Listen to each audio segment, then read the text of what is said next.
Welcome, everyone. This is your friend, the DN What If, here with another exciting fanfiction. Today, we're diving into the story of What If Deku's Echo Forged a Path to Redemption? If you enjoy this video, don't forget to hit that like button and subscribe for more fanfiction content just like this. Now, let's get started with the fanfic.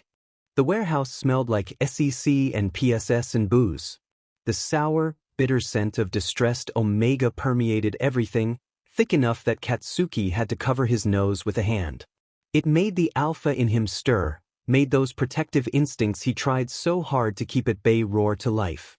Kirishima's hand landed on his shoulder, and Katsuki tensed. A second later, the beta's soothing scent flooded him, and Katsuki felt his shoulders relax as the Omega's soured scent was drowned out. "Hey man, how are you holding up?" Kirishima murmured. "Bad," Katsuki muttered. To a beta like Kirishima, the scent of a distressed Omega was mildly unpleasant, but to an alpha like Katsuki, it was horrific enough to drive him mad. It made him want to protect, to comfort, to threaten anything that came near the creature his instincts roared at him to keep safe. He wanted to kill something. And it was for that exact reason that Katsuki was being kept out of the action, with Kirishima as his babysitter, no less, despite every cell in his body rearing for a fight.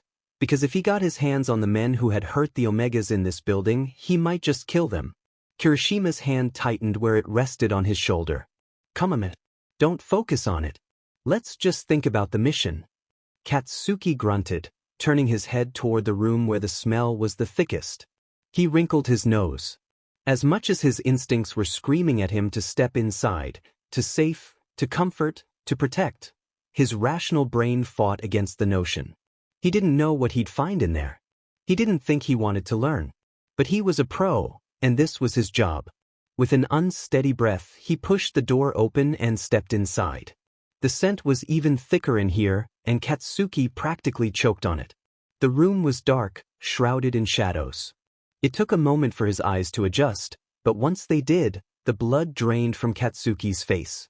A figure was lying in the corner, motionless and so small that Katsuki thought, for a sickening moment, that she was a child. But no, the scent permeating the air didn't smell like milk and honey. Whoever this Omega was, she was fully grown. Long, dark hair pooled around her head, and her revealing silk clothes were stained with blood and other things that Katsuki didn't want to consider. "Hey bro, calm down," Kirishima hissed. It was only then that Katsuki realized he was growling. Katsuki dropped to his knees at the Omega's side, hands fluttering uselessly around her prone form. He needed to do something, needed to check for injuries and perform first aid, but he couldn't bring himself to touch the wounded Omega. What if he wound up hurting her worse? Katsuki forced himself to take a deep breath. Through his mouth, of course, too much of the Omega's distress scent, and Katsuki might just lose what was left of his sanity. Once his racing heart had calmed, he reached out, slow and careful, and flipped the Omega onto her back. The first thing Katsuki realized was that the Omega was emaciated, worryingly so. It took a second more for Katsuki to realize that the Omega was male, a rarity among rarities, accounting for less than 1% of the population. Given how uncommon his secondary gender was, it was no wonder he'd wound up in a place like this. The scent of blood hit him next. The Omega was wounded. Katsuki snarled when he saw the manacle around the Omega's throat that had rubbed his skin raw, the scars from mating bites littering his neck and chest. There were even teeth marks on his stomach and inner thighs that his skimpy clothes did little to hide. A growl rumbled low in Katsuki's chest. To bite someone like that was ntimi, a privilege reserved for a mate, and to mark an Omega so thoughtlessly was unforgivable. The Omega stirred, groaning as his wounds were jostled, and Katsuki pulled back. He didn't know how the Omega would react to an unfamiliar alpha touching him. He flooded the room with soothing pheromones. "Hey, it's okay," Katsuki ground out. "You're safe now." The Omega's eyes fluttered open. Green eyes met red ones, and for a moment, the world stopped spinning. Suddenly, the memories flooded him, so fast and intense that they left him reeling. Kaken! Tiny fists balling up in the fabric of his t-shirt. Wide green eyes and a cherub smile. "Wait for me, Kaken." Soft giggles and a high, sweet voice that always set Katsuki's explosive temper at ease. Then the memories shifted to other things. Darker things. Why are you being so mean, Kaken? You're just a quirkless Deku. Of course you're a stupid Omega, you can't do anything right. Green eyes brimming with tears. Katsuki's instincts roared to life. Suddenly, it was all Katsuki could do not to pounce on this Omega. To hold him, seize him, claim him, protect him from the world that had hurt him so badly. His hands curled, longing to clutch the Omega tight and cradle him to his chest. He wanted to bury his nose in the Omega's hair, wanted to clean the blood from his skin and make sure he was warm and happy and safe. It wasn't Deku, of course it wasn't. This Omega had brown hair, not green, and there were no freckles on his heart-shaped face. Just because he was a male Omega with green eyes didn't mean he was Katsuki's Omega. Not that Katsuki had ever done anything to show that he deserved Izuku. Not that Izuku had ever been his to begin with. Besides, Izuku was dead. He had been dead for years now, and it was all Katsuki's fault. Still, the alpha in him didn't care that this wasn't his Deku. It saw those green eyes, caught the scent of lavender and fresh cotton, and he was gone. Katsuki whirled when another scent spread through the room, clouding out the lavender smell he'd latched onto. His Omega's scent was sour, which meant something was distressing him, and it was Katsuki's job to keep his Omega safe. His lips pulled back from his teeth when he saw Kirishima, crouched down several feet away, and he growled. Kirishima's eyes widened. Bakugou! Katsuki snarled louder. Behind him, the Omega whimpered, curling in on himself. His scent soured further, until Katsuki could no longer detect the finer hints of lavender and fresh cotton. Kirishima raised his hands slowly, placatingly, releasing more of his calm, unthreatening scent. Calm down, Bakugou, you're scaring him. Katsuki paused. He wasn't scaring the Omega, his Omega, was he? He was just trying to protect him. Kirishima kept talking. I get it, man. This is really effed up, I know it is. I know you want to protect him, but he's safe now, yeah? More of Kirishima's clean, fresh scent flooded the room, and the curdled milk stench of distressed Omega faded, along with the smell of lavender, to Katsuki's dismay. I'm not gonna hurt him, all right? Kirishima soothed. Not as long as you're here to protect him. But we need to get him out of here so that he can get medical attention. Medical attention. With sudden clarity, Katsuki remembered who he was and why he was here. This wasn't his Omega, wasn't his Deku. This was a victim of trafficking, someone who had been exposed to more than his share of possessive, aggressive alphas in his life, and there was little doubt that Katsuki's loss of composure wasn't helping. Katsuki turned again, almost flinching at the sight of tear-filled green eyes. Not Deku. He wasn't sure whether to be relieved or disappointed. On one hand, Katsuki would do anything, give anything, to see Deku again. But on the other, if he had to see Deku lying starved, bitten, and half dead on the floor, Katsuki knew it would destroy him. Katsuki deflated. He realized too late that he'd been flooding the room with an aggressive scent, and now the Omega was cowering, tears pooling in those remarkable green eyes. Katsuki resisted the urge to swear. Katsuki ran a shaking hand down his face. Sheet, I'm sorry for scaring you. I'm here to help. I promise. He took a deep breath, letting soothing pheromones leak from him. It took effort to calm down enough to emit them, but as they mingled with Kirishima's scent in the air, the Omega seemed to calm. His trembling didn't cease, but it slowed. The Omega looked up at Katsuki, and their eyes locked. For a moment, all they could do was look at one another. And in the middle of that hell, trapped as they were in that stinking, blood-soaked room, the Omega smiled. You came for me, he said.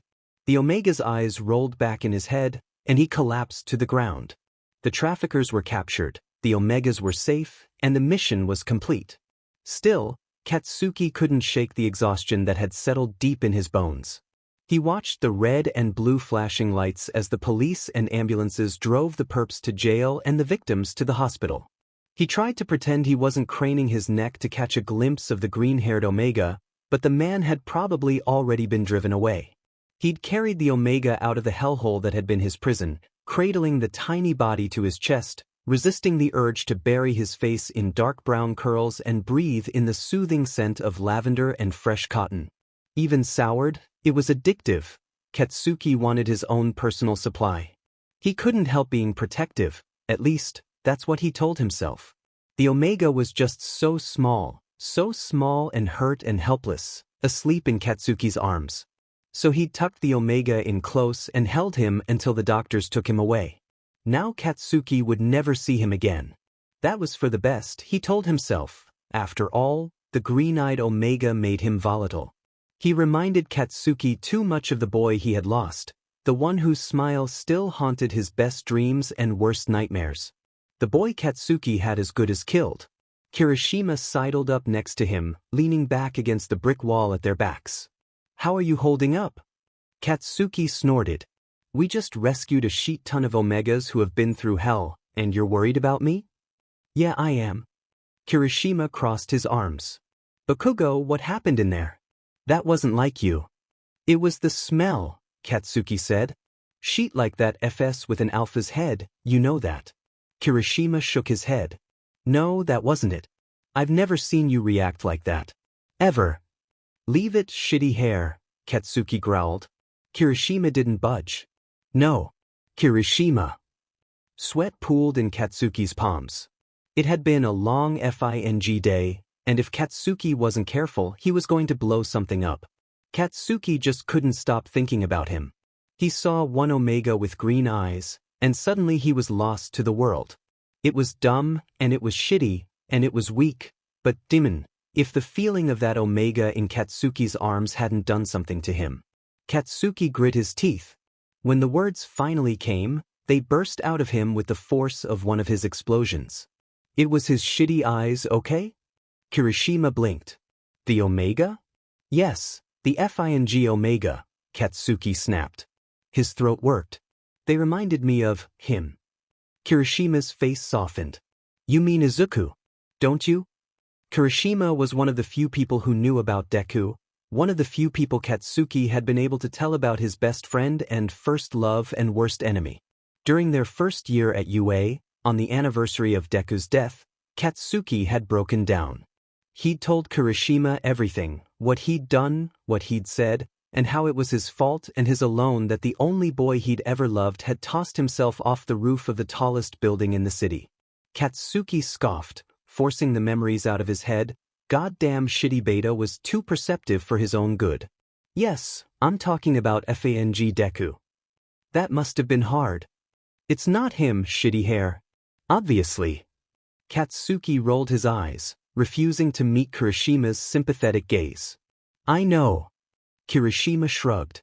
"But seeing someone who reminded you of him in such a horrific situation, it makes sense the way you reacted the way you did. You wanted to protect him."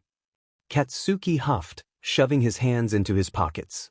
"Yeah, well, I only ended up freaking him out." "Stop it, Bakugou," Kirishima chided. "You saved him." Kirishima studied Katsuki, eyes darting over his slumped posture and tired eyes. His face fell. "I'm sorry, Katsuki." "The F, are you sorry for?" Katsuki ground his teeth. "You didn't do anything." "I know." F-, Kirishima said, running a tired hand down his face. "It is that painful memories were brought back, and in such an ugly way." Katsuki's throat bobbed. "It's not like I have the right to grieve him." "Stop it," Kirishima demanded. "What?" "You said stupid sheet. You were a kid, it happens." Kirishima's voice was so gentle, far gentler than Katsuki deserved. "But you cared about him. Of course you're allowed to grieve." And Kirishima's breath hitched. "It's okay to move on, too, Bakugou. It's been 9 years. It doesn't make you a bad person to find joy again." Katsuki's teeth snapped closed. "Shut up, shitty hair. I'm just saying." "I know what you're effing saying, and I resent it," Katsuki growled. He could smell his aggressive alpha scent leaking into the air, but he couldn't bring himself to dial it back. "Do you really think I'm still hung up on the shitty nerd 'cause I feel, what? Guilty? No, of course that's not what I... Do you know why I was such a D to him? Because I was effing in love with him." Katsuki laughed humorlessly, digging his nails into his palms so hard it broke the skin. He was my best friend, and for my whole life, before we even presented, before everything, I knew he was mine. Katsuki's jaw clenched. And then we got older, and suddenly people were wondering why I didn't like any of the girls in my class, and people, they thought Deku was a freak. Male Omegas just weren't heard of. And they saw how protective I was, and they put 2 and 2 together and… Kirishima rested a hand on Bakugou's shoulder. You don't have to talk about this, Bakugou. Not right now. No, I FNG do, Katsuki snapped. Because I was so lost in my own FING shame that I became the thing that I swore to protect him from. And now he's effing dead, and it's all my fault. Katsuki's voice cracked on the word, and he turned his face away, praying to whatever god was listening that Kirishima hadn't seen the glint of tears in his crimson eyes. Kirishima's face crumpled. Katsuki. And you know what's tearing me apart? The thing that hurts worst of all? Katsuki whirled on his friend, eyes blazing with crimson fire. The second I realized that Omega in there wasn't Deku, I was relieved. Isn't that effed up, shitty hair? I don't think so, Kirishima said. His face was so sad. Not if you have a good reason. Katsuki looked away. Why were you relieved, Bakugou? Kirishima prodded. Katsuki closed his eyes, letting out a slow, shaking breath. Because being dead is better than going through what that Omega went through. If Deku had been alive and suffering this whole time, his voice cracked. God, I wouldn't be able to live with myself. You don't want the boy you love to suffer, Kirishima said. That's not effed up, Bakugou. That's normal. Katsuki's face fell, anger. Draining away and leaving nothing but eternal, unending sadness in its place. I miss him, he whispered. Kirishima sighed. I know. I don't think I'm ever going to be able to move on. Deku was it for me, you know? He ran his hands through his hair, clutching at the white blonde strands with bloody fingers. No one else clicks the way we did. I know all that true mate stuff is probably pseudoscientific bullshit, but if it's real, if I had a true mate, it would have been him. Don't say that, Bakugou, Kirishima insisted, running a soothing hand up and down Katsuki's back. You lost the one you loved, but it doesn't mean your life is over. You could love again. Katsuki turned tortured eyes on his best friend, and when he spoke again, he sounded broken. Don't you get it? I don't want to. Izuku's eyes blinked open slowly. He winced as the bright fluorescent lights dug needles into his skull. Where was he? His heart started racing, and he stirred, reaching a hand up to cover his face, but he paused when something tugged against his inner elbow. He choked on a sob. It came back to him in a rush, noise and pain and gentle hands on his body, bright crimson eyes staring down at him, the smell of burnt caramel and spice. Kakin. He started to sit up, but the motion made the pain in his side flare. He cried out, clutching at his stomach as his ribs throbbed. Hands grasped his shoulders, pressing him gently against the mattress. Shoo, you have to stay down. Izuku lashed out instinctively. Since he was taken, the reaction had been drilled into him. An instinctual response to being restrained, to being held down. Every time hands landed on his body, they wanted something from him. Wanted to touch him, bite him, no matter what Izuku said or did. There was no way of escaping it. It's okay, you're okay, the voice said, but the hands tightened around his shoulders, and Izuku could only fight harder. Tears streamed down his face. God damn it, they were hurting him, they were going to hurt him, and Izuku couldn't stop it. He was weak, powerless, and all he could do was sob as he was pressed down against the bed. Above him, he heard the sound of swearing. Sheet, I'm losing him. Footsteps darted across the floor, and with them came the scent of burnt caramel and spice. Izuku froze. What is that? The unfamiliar voice demanded. The footsteps paused. What? The scent stopped coming closer, and Izuku whined. That scent, it's soothing him, said the voice. The clothes he was rescued in, the second voice said. They're dirty. The hands flexed on Izuku's shoulders. They're carrying the scent of the alpha who saved him. It probably makes him feel safe. Bring them here. Are you sure? There's a lot of blood on them. A frustrated grunt. Just get over here before he hurts himself worse. The smell of burnt caramel and spice drifted closer, and Izuku latched onto it. He'd know that scent anywhere. The milk and honey undertones of childhood had long since faded, but the spicy sweet scent remained. Kaken. A dirty piece of fabric was laid on Izuku's hospital bed. It was covered in dirt and blood and other things that Izuku didn't want to think about, but that scent, that tantalizing, appealing scent, hung in the air around it. Izuku's hand darted out, snagging the silk and pulling it closer. He buried his face in the fabric, trying to ignore the other smells that muddled it, focusing on Kaken's lingering scent. I'll protect you, Deku. You know I will. I won't let anyone hurt you, ya hear? Teeth, stupid Deku, no one is going to touch you. He felt his muscles relax. Kaken was here. Kaken had come for him, and maybe Izuku was finally safe. Katsuki's early morning workout was interrupted by his work phone ringing. He grunted as he picked it up, wiping off his dripping sweat with the bottom of his t-shirt. What? He barked into the receiver. An unfamiliar voice crackled through the phone's receiver. Dynamite. Katsuki grunted. That's my name, don't fucking wear it out. This is Dr. Suzuki, the voice said. I'm glad to get a hold of you. If you can, would you come to the hospital today? Katsuki's hand tightened around the phone. Why? We're having a situation with one of the Omegas you rescued yesterday. Dr. Suzuki cleared her throat. All of them are obviously traumatized, but this one in particular has extensive injuries, and we can hardly get him to calm down. Katsuki's spine straightened. The male Omega, the green-eyed one who looked so much like Deku that it hurt. Why the F, do you need me? Katsuki asked, voice gruff. Dr. Suzuki sighed. The Omega only settles at your scent, she said. It isn't too uncommon for a traumatized Omega to react positively to the scent of the Alpha who rescued them, but we've never seen a reaction this strong before. But the only thing we have carrying your scent is his old clothes, and it's fading quickly.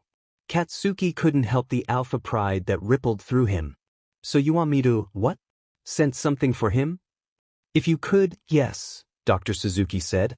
She sounded exhausted. I'm sorry to ask this of you, but I'm afraid it can't be helped. No, it's okay. Katsuki cleared his throat. I want to help. Is there anything else I can do? Dr. Suzuki hesitated.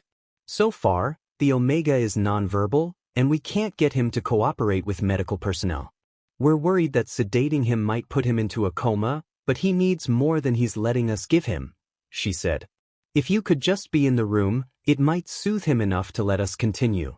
Katsuki froze, Alpha instincts going wild at the thought of seeing the green-eyed Omega again. You want me to see him? I'm sorry to ask this of you, Dr. Suzuki said. I know it crosses some boundaries. I'll do it, Katsuki interrupted. What? Are you deaf? I said I'll effing do it. Katsuki scoffed. He's been through some shit. If I can help him, I want to do it. Silence on the other end of the line. Then, wow, thank you, Mr. Bakugou. You have no idea how integral this will be to his recovery. Katsuki ran a hand through his sweat-soaked hair. I'll be there in an hour. Before the doctor could thank him any more, he promptly hung up the phone. Dr. Suzuki was a short, squat beta woman with flushed cheeks and a shiny black bob. She smiled at Katsuki from behind wireframe glasses as she walked him to the Omega's hospital room. Thank you for coming, Mr. Bakugou, she said. Katsuki grunted. It's whatever. It might not be important to you, but it'll mean the world to this Omega. Her soft grin widened. Did you bring something scented that we can give to him, or would you like for us to provide you with something you can scent? Katsuki's cheeks flushed. He hefted his bag higher on his shoulder, knuckles going white where he clutched the strap. I brought something. I figured the scent would last longer if I wear it a lot. You're right, it will last longer that way. Thank you again. Katsuki shrugged, refusing to meet Dr. Suzuki's eyes. Whatever. I can just buy a new one. I have to warn you, Mr. Bakugou, that this might not be easy, Dr. Suzuki said, running a tired hand through her black hair. He's deeply traumatized, and we have no idea how he might react to seeing you. We think he'll respond positively, given his inclination towards your scent, but you're the first alpha who's been allowed to see him so far. Katsuki blinked. Really? It's standard procedure in these sorts of situations. Alpha pheromones tend to set them on edge. Dr. Suzuki glanced over at him, pushing her glasses further up her nose.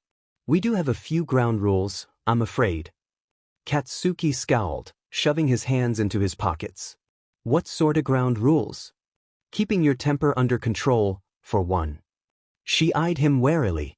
Loud noises startle him, so you have to be sure your voice isn't too loud. Ask for permission before touching him, and don't bring up any potentially triggering subjects. Can you do that? Katsuki scoffed. Yeah, I can fucking do that. I'm not an idiot. Dr. Suzuki turned her head away, but Katsuki thought he saw her crack a smile. She came to a stop before a nondescript white door at the end of the hall. All right, this is it, she said with a sigh. Are there any questions you have before we head inside? Katsuki shifted nervously from foot to foot. What do I call him? He asked. Her face fell. About that, we haven't been able to identify him just yet. Like I said, he's nonverbal, trauma-based selective mutism, most likely, and his fingerprints, she winced. Well, they were burned off. Katsuki's heart thudded painfully in his chest. They were what? Dr. Suzuki continued like he hadn't said anything. We're trying to make a match using his dental records, but his canine teeth have been filed down, probably so he couldn't bite his captors.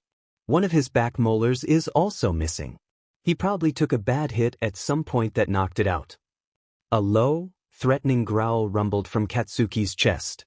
Dr. Suzuki's voice softened when she saw the horror on Katsuki's face. Things like this are common in Omega trafficking rings. They're not treated kindly, and in case they're ever recovered, their captors want them to be hard to identify. Katsuki let out a long, shaky breath. I just don't understand. Why would anybody? The world isn't a kind place, Mr. Bakugou, especially not to Omegas. She placed a hand on the doorknob. Now that, are you ready to see him? Izuku was lying on his side with his back to the door. He couldn't stop trembling. Every time he closed his eyes, he was back there, lying hurt and bleeding in the dark. He kept his face buried in the old, dirty silk, focusing on Kaken's scent, but the smell was quickly fading, and once it was gone, Izuku's last tether to the real world would die with it. He was in the hospital. He knew that now. The hands that touched him were doctors, not crazed alphas, and the needle in his skin was giving him fluids, not drags used to keep him limp and sedate. But still, he couldn't help his reaction whenever they tried to touch him. The memories came back, and suddenly Izuku was feral. The door creaked open behind him, and Izuku stiffened. Excuse me, sir, called the doctor's now familiar voice. He still didn't know her name. There's someone here to see you. Izuku stiffened. He didn't want visitors. Not doctors, not anybody. He just wanted to be left alone to die in peace. But then the tantalizing scent of burnt caramel and spice hit his nose, and everything else melted away. Kaken was here. Kaken was here, and he was going to take Izuku away from this place with the scary doctors and bright lights. He was going to protect Izuku the way he'd always promised. Maybe he'd yell. Maybe he'd scream. Maybe he'd call Izuku useless, and the way he always used to. But Izuku had faced so much worse since he was taken that all of Kaken's old insults seemed harmless now. When push came to shove, Kaken was a protector, and even in his worst moments, he'd never hurt Izuku, even though he so easily could've. Kaken was Sugoi, amazing. Kaken was his hero. And Kaken had saved him. Izuku turned slowly, painstakingly, broken ribs aching as he turned to face his best friend turned tormentor turned savior. Kaken had always been appealing. Ever since they were kids, Izuku had been in awe of him. His white blonde hair, sharp cheekbones and cut jawline, furious red eyes that were so warm whenever they landed on Izuku. But if Kaken had been appealing at 14, he was magnificent at 23. He was tall, he'd grown so much since they were young that he would have towered over Izuku now, had they been standing side to side. His white t-shirt clung to the dips and curves of his muscled torso, and his sweats were slung low on his hips, highlighting his narrow waist and the V that disappeared beneath his breathes. His intensity had only matured with age. Now, when Izuku looked into his crimson eyes, he was pinned in place, but somehow he'd never felt safer. "Hey," Kaken said, shoving his hands awkwardly into his pockets. His voice was low and rumbling, so much deeper than Izuku remembered, but perfect. Kaken stepped closer, filling the room with his soothing scent and dropping into the chair by Izuku's bedside. He cleared his throat, leaning forward to brace his hands on his knees. "I should probably introduce myself. My name is Katsuki Bakugou. I'm an alpha and a pro hero." At his words, all the relief Izuku felt faded away, cold horror taking its place. His stomach curled into a knot. Because Kaken didn't remember him. The second the words left Katsuki's lips, the Omega's eyes green widened and flooded with tears. He drew back, clutching that disgusting piece of silk closer to his chest. Katsuki resisted the urge to swear. I'm an alpha, but I'm not that kind of alpha." He ran a frustrated hand through his hair. "I'm not going to hurt you or anything." Dr. Suzuki placed a gentle hand on Katsuki's shoulder. "Mr. Bakugou is the one who saved you." From the way the Omega's eyes had flooded with warmth when he caught sight of him, Katsuki figured he knew that already. He recognized the alpha's scent, at the very least. Katsuki didn't know what exactly had set the Omega off, but he was determined to make the green-eyed male feel safe. "I brought you something," Katsuki said, wincing at the way he stumbled over his own words. He didn't know why this stupid Omega made him so FING nervous.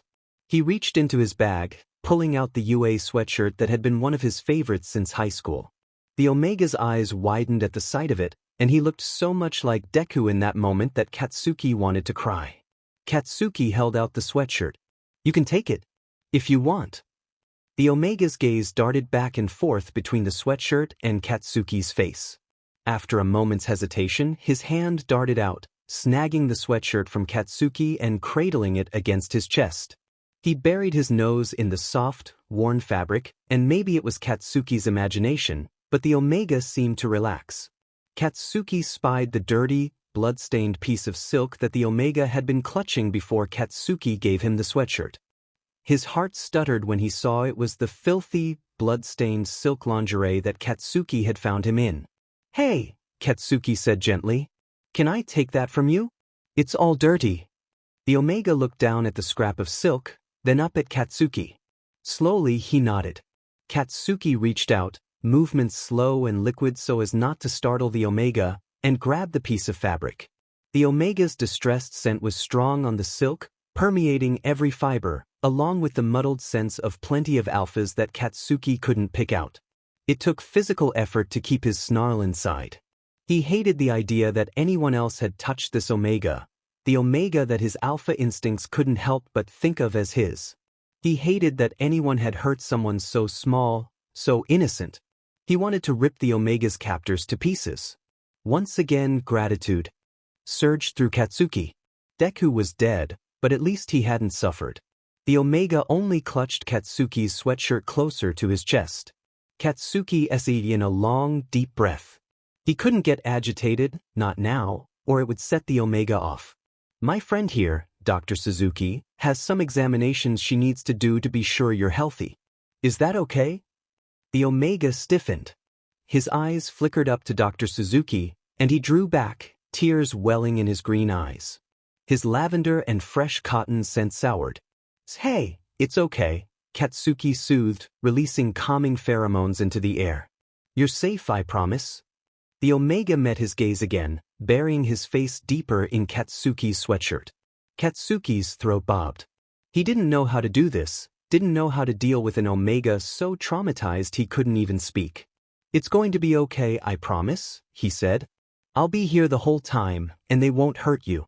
I won't let them hurt you." A bit of a growl entered his voice on the last word, but to his surprise, the Omega didn't seem intimidated. The sour bite of his scent faded, and he held Katsuki's gaze with glassy, unblinking eyes. Katsuki scooted his chair closer. He didn't want to blow past any boundaries, but, "Can I touch you?" he murmured softly.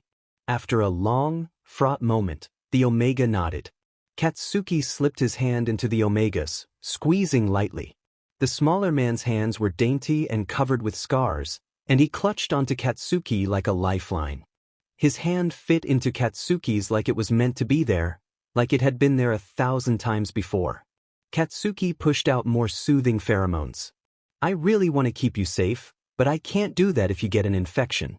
Is it okay if Dr. Suzuki checks on some of your wounds? The Omega's eyes flickered up to Dr. Suzuki's again, but Katsuki squeezed his hand, drawing his attention back to Katsuki. Hey, it's all right. I'm going to be here the entire time. The Omega studied Katsuki's face. Squeezing Katsuki's hand tighter than before, he nodded. Katsuki held the Omega's hand through the whole examination. It couldn't have taken more than a half hour, but it felt like an eternity to Katsuki. Every second revealed new horrors, the bite marks on the Omega's neck, chest and thighs. Some old, some new, were more inflamed in the light of the hospital fluorescence. He was covered in bruises, the most extensive of which were in the shape of handprints on his thighs. He was little more than skin and bones. Katsuki couldn't help but wonder when the last time he'd eaten was. The skin of his neck and wrists was raw where the manacles had chafed, and Dr. Suzuki informed him that the Omega had 3 broken ribs. Still, it was clear to anyone with a brain that the worst of the Omega's injuries were mental. He flinched whenever Dr. Suzuki touched him, squeezing his eyes shut and clutching onto Katsuki's hand with as much feeble strength as his starved body possessed. Through it all, he was eerily, heartbreakingly silent. After taking his temperature and rewrapping his wounds, Dr. Suzuki backed out of the room, leaving Katsuki alone with the Omega. The Omega released Katsuki's hand, reaching up to dig the heels of his hands into his eyes. He was trembling, lip shaking, and Katsuki knew he was moments away from shattering. So Katsuki did the only thing he knew how to do. He talked. I wonder if you could write out your name for me. The Omega looked up, peeling his hands away from his eyes long enough to meet Katsuki's gaze. Katsuki furrowed his brow. I'm just curious, I guess.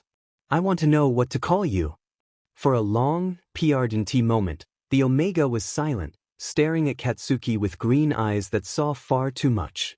When he spoke, it was with a voice rough and hoarse from disuse, yet with a melodic quality to it that made Katsuki's heart pound. What do you want to call me? He whispered. Katsuki practically jumped out of his skin. What? The Omega's shoulders curled in on themselves, and he fell silent. Katsuki could only blink at the Omega, trying to rationalize the turn their previously one-sided conversation had taken. I thought you couldn't speak. I can't, the Omega said, picking at the beds of his shredded nails. His voice was so quiet that Katsuki had to lean forward in order to hear it. Not to them at least. My throat just closes up.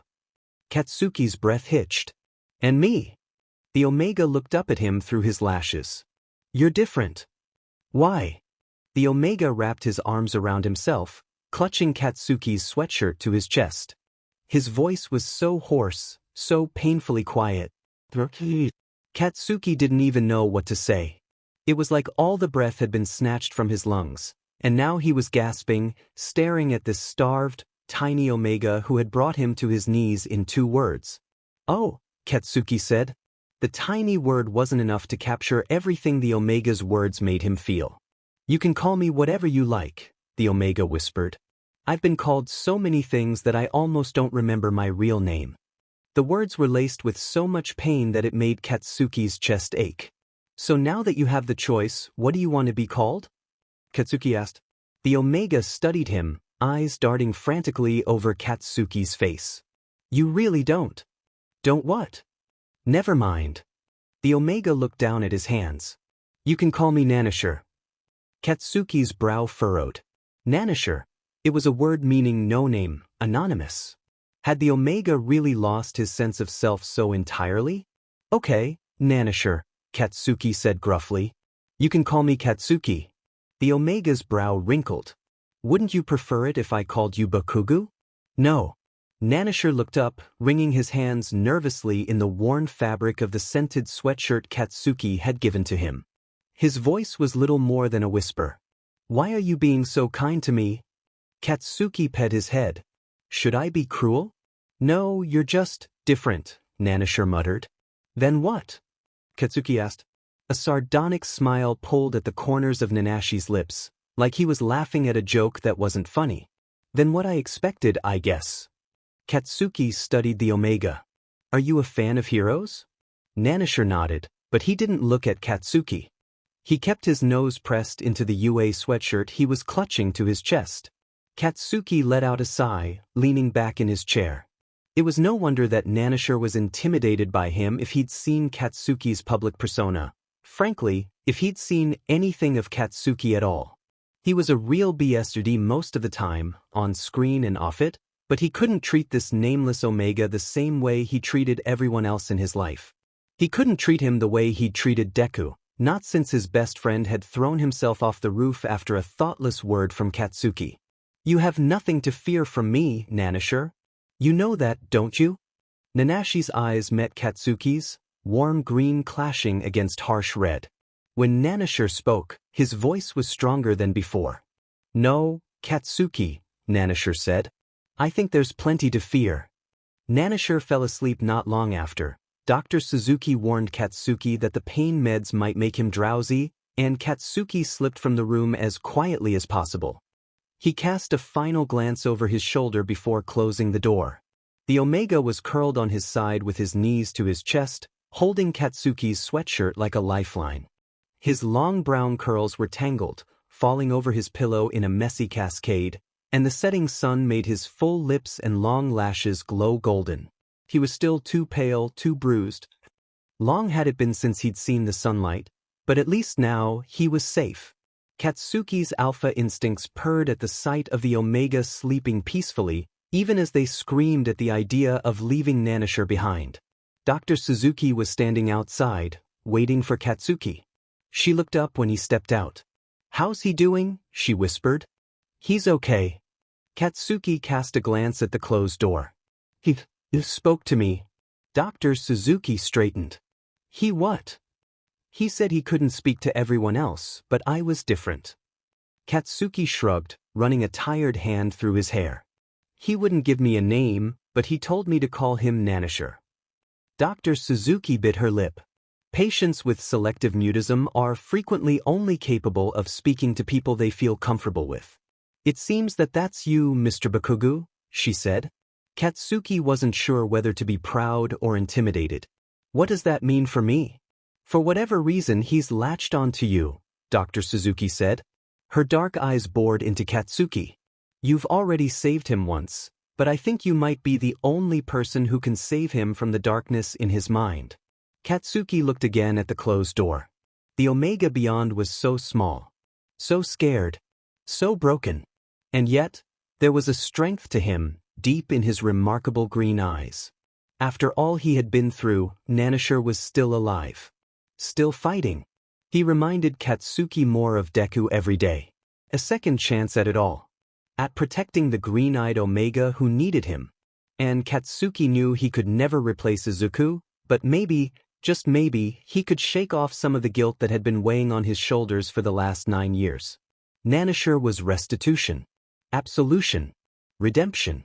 Katsuki met Dr. Suzuki's eyes. When can I see him again? Katsuki was awoken in the middle of the night to the sound of his phone ringing. He sat bolt upright, scrambling for his phone on the bedside table and clicking answer, before he'd even raised it to his ear. Bakugou. It was Dr. Suzuki's voice. Yeah, it's me, what's happening? Katsuki barked. Nanashi is having an incident. You need to get to the hospital right away. Izuku dreamt of blood and pain and fear. So pretty, aren't you? Hands on his face, his body. Come on, don't be like that. Spread those pretty little legs for me. Teeth sinking into the sensitive skin of his throat. So fing delicious. I could just eat you up. Different faces, different voices, different names, but the story was always the same. They showed up, they found their pleasure, and they left him, broken and bleeding, on the ground.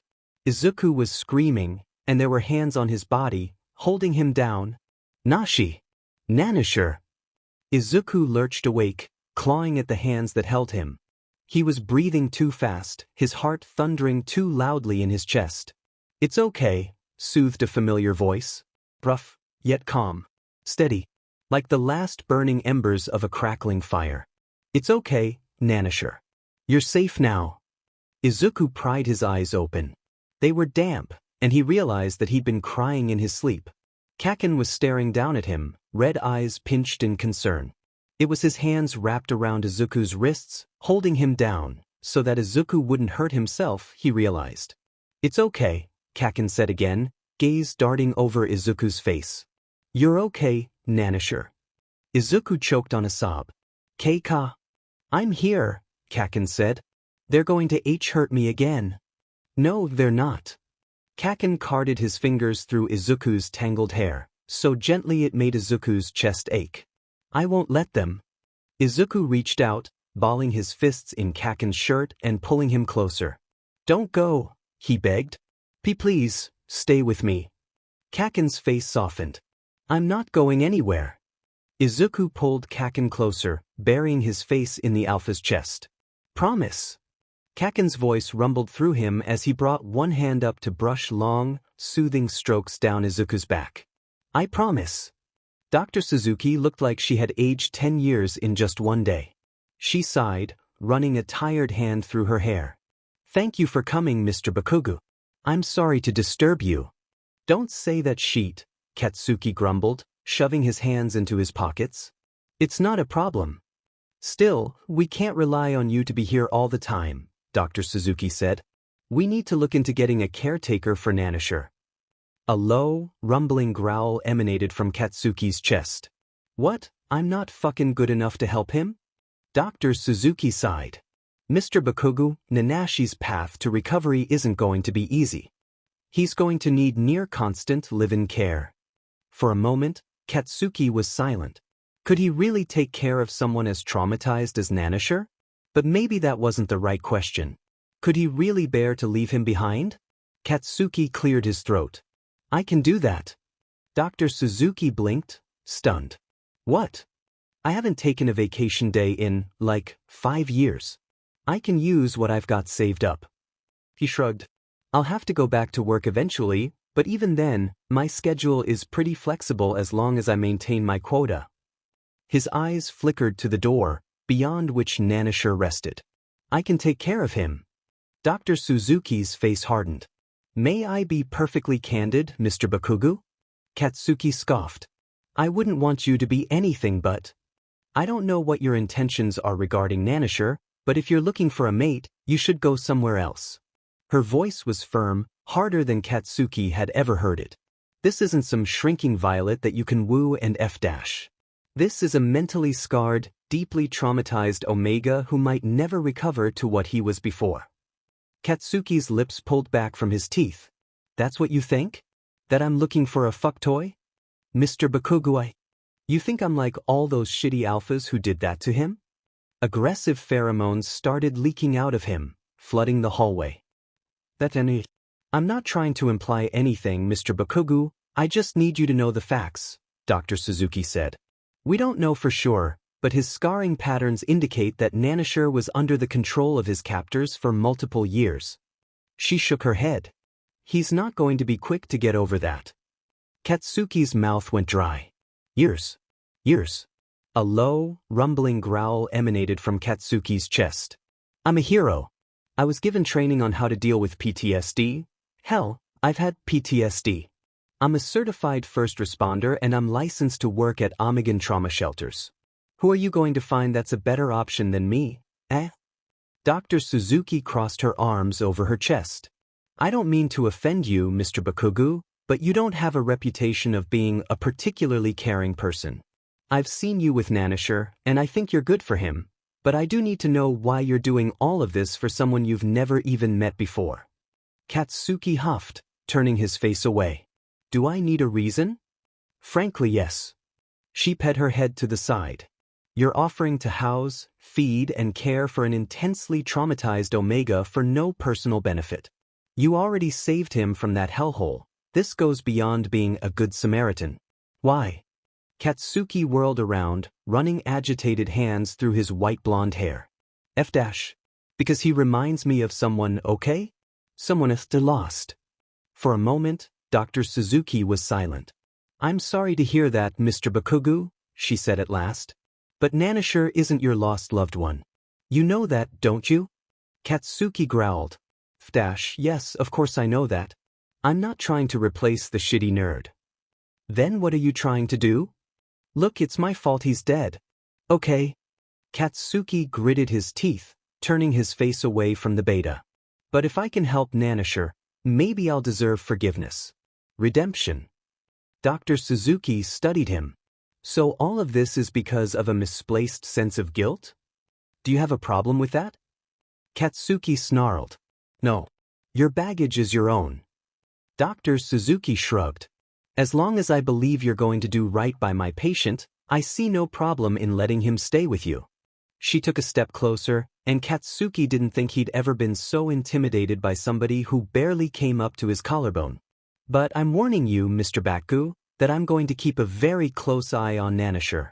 If I see one hint that something's wrong, not only will I have him out of your house, I'll have your hero license stripped before you have the chance to say dynamite.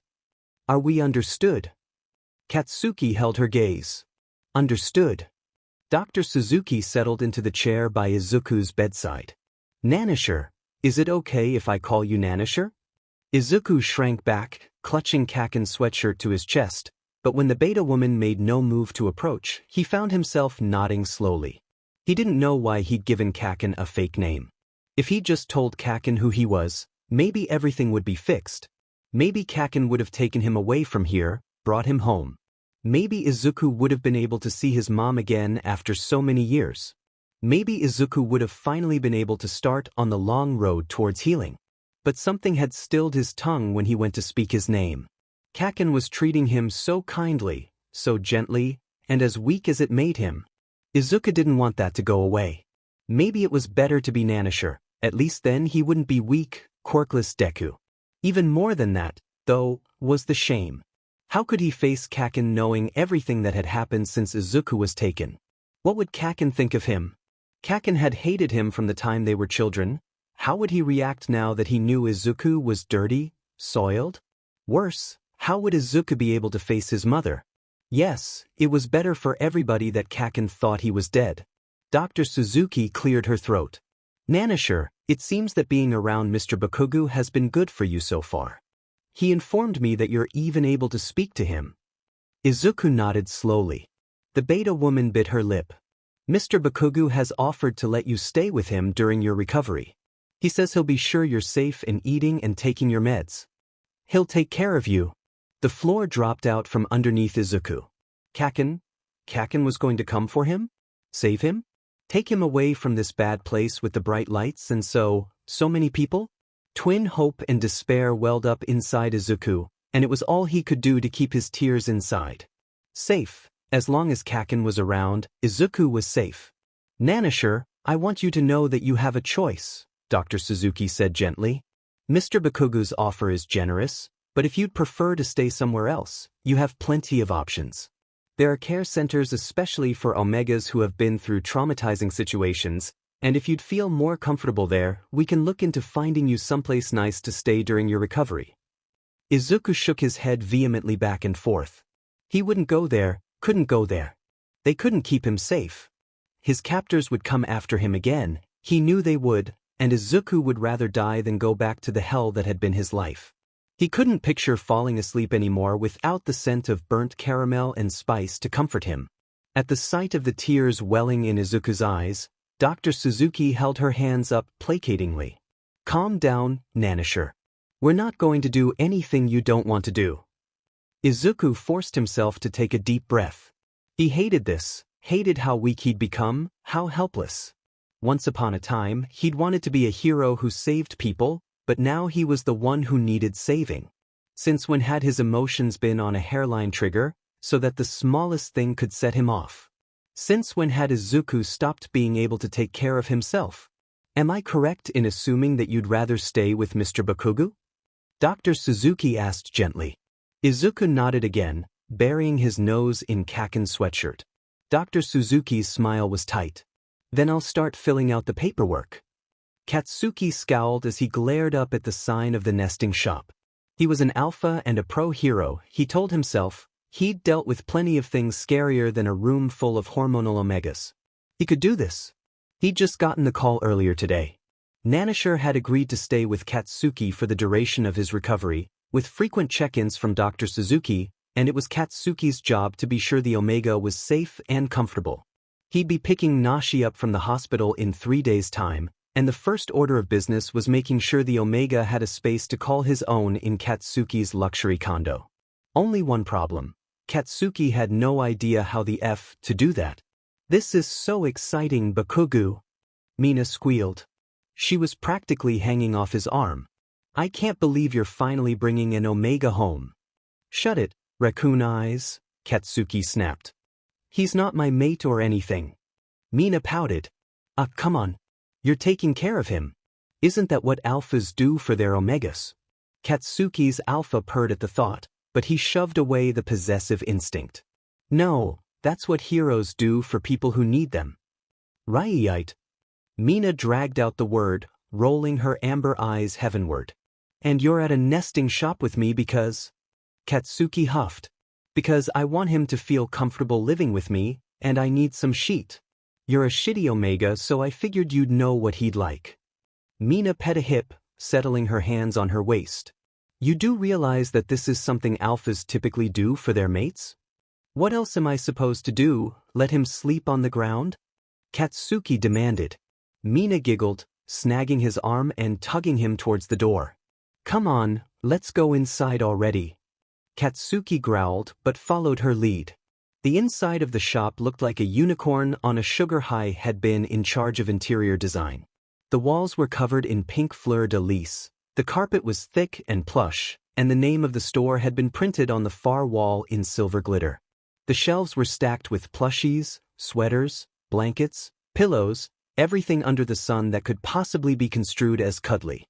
The air was sickeningly sweet with the scent of the dozens of Omegas who passed through every day. "God FNG damn it," Katsuki muttered under his breath. "What is all this sheet?" Mina clicked her tongue. "The fact that you don't know this is exactly why you need me." Katsuki scowled. "Just tell me what to FNG buy already." "Okay, first things first, blankets," Mina said, heading over to a shelf full of them. "He's going to need a lot of blankets. What sort of color scheme are you going for?" "There. I swear to God, Katsuki Bakugou, you'd be helpless without me," Mina said. She rolled her eyes again, running her hands along a nearby stack of blankets. "You need to pick out a few colors to base the room around, something to tie it together." Katsuki's brow furrowed. "White," he blurted. He thought Nanashi might appreciate something light. God knew he'd been trapped in the dark for too long. Katsuki's mouth went dry. "White and green." "White and green, easy enough." Mina cracked her knuckles. Katsuki let Mina have free roam of the store, trailing behind her as she picked out bedding, pillows, a couple of cuddly sweatshirts, and way more blankets than any one person could possibly need. "How much is this going to cost?"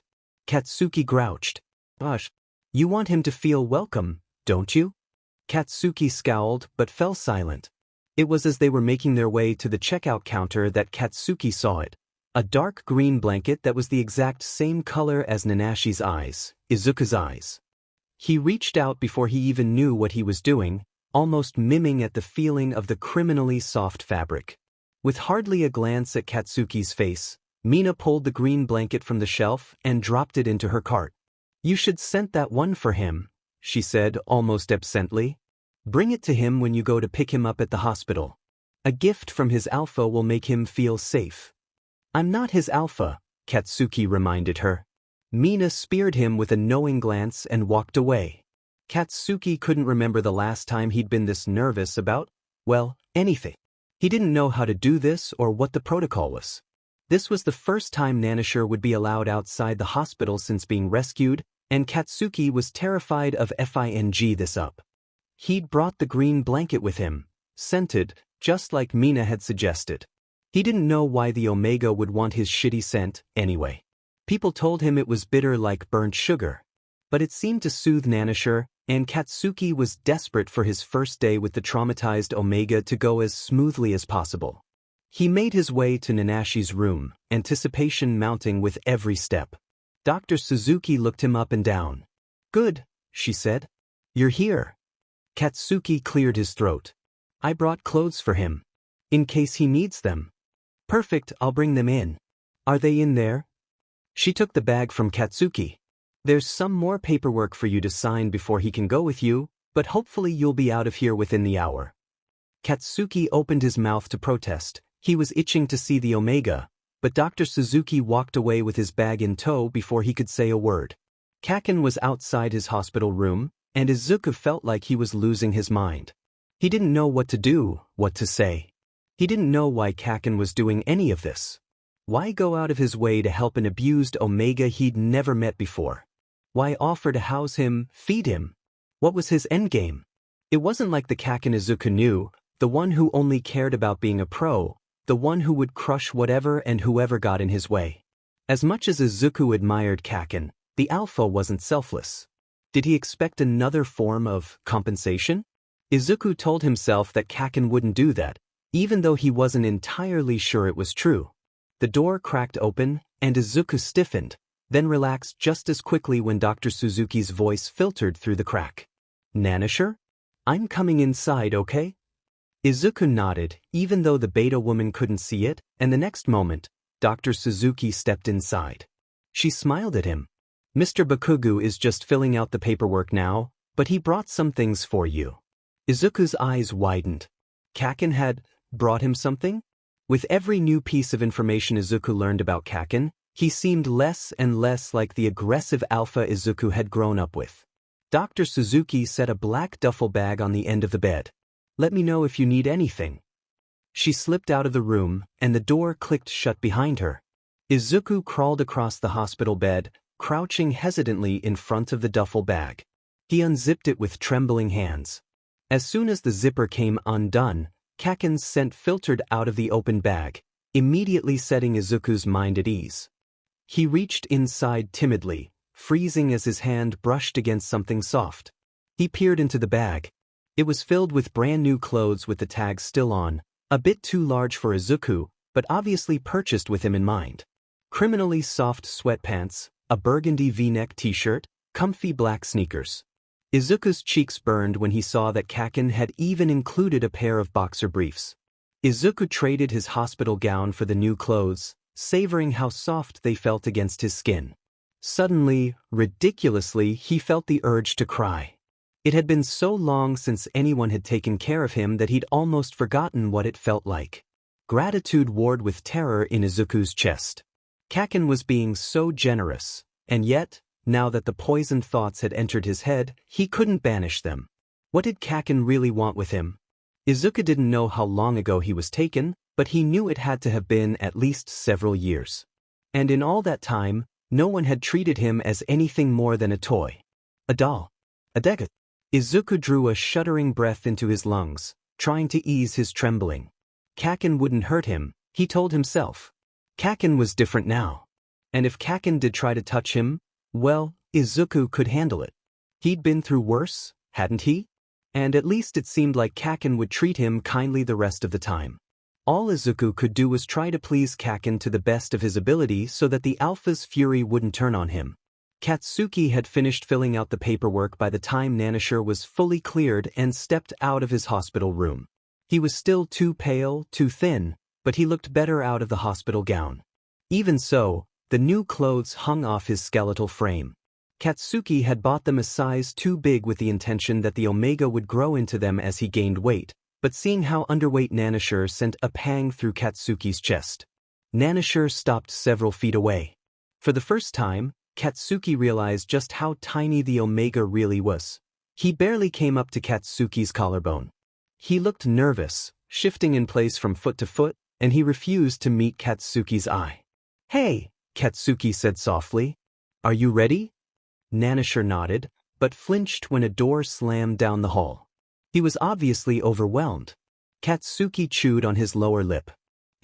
He was trained for this, but he still didn't know what the F to do.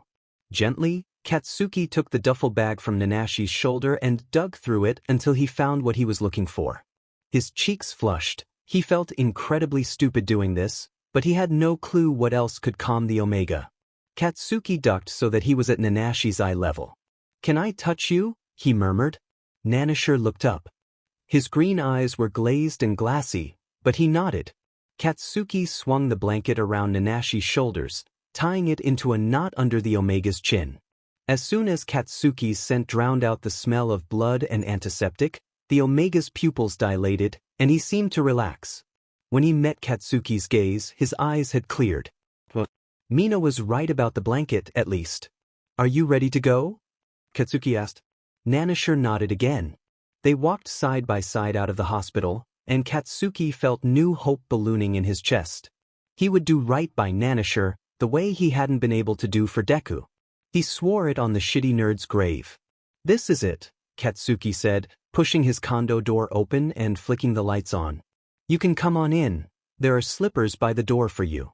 Nanashi took a step inside, eyes wide and lips parted in awe as he stared at the luxury condo, and Katsuki felt a wave of alpha pride ripple through him. His space wasn't shabby by any means. The hardwood floors were dark and smooth, the white and black furniture was plush and clean.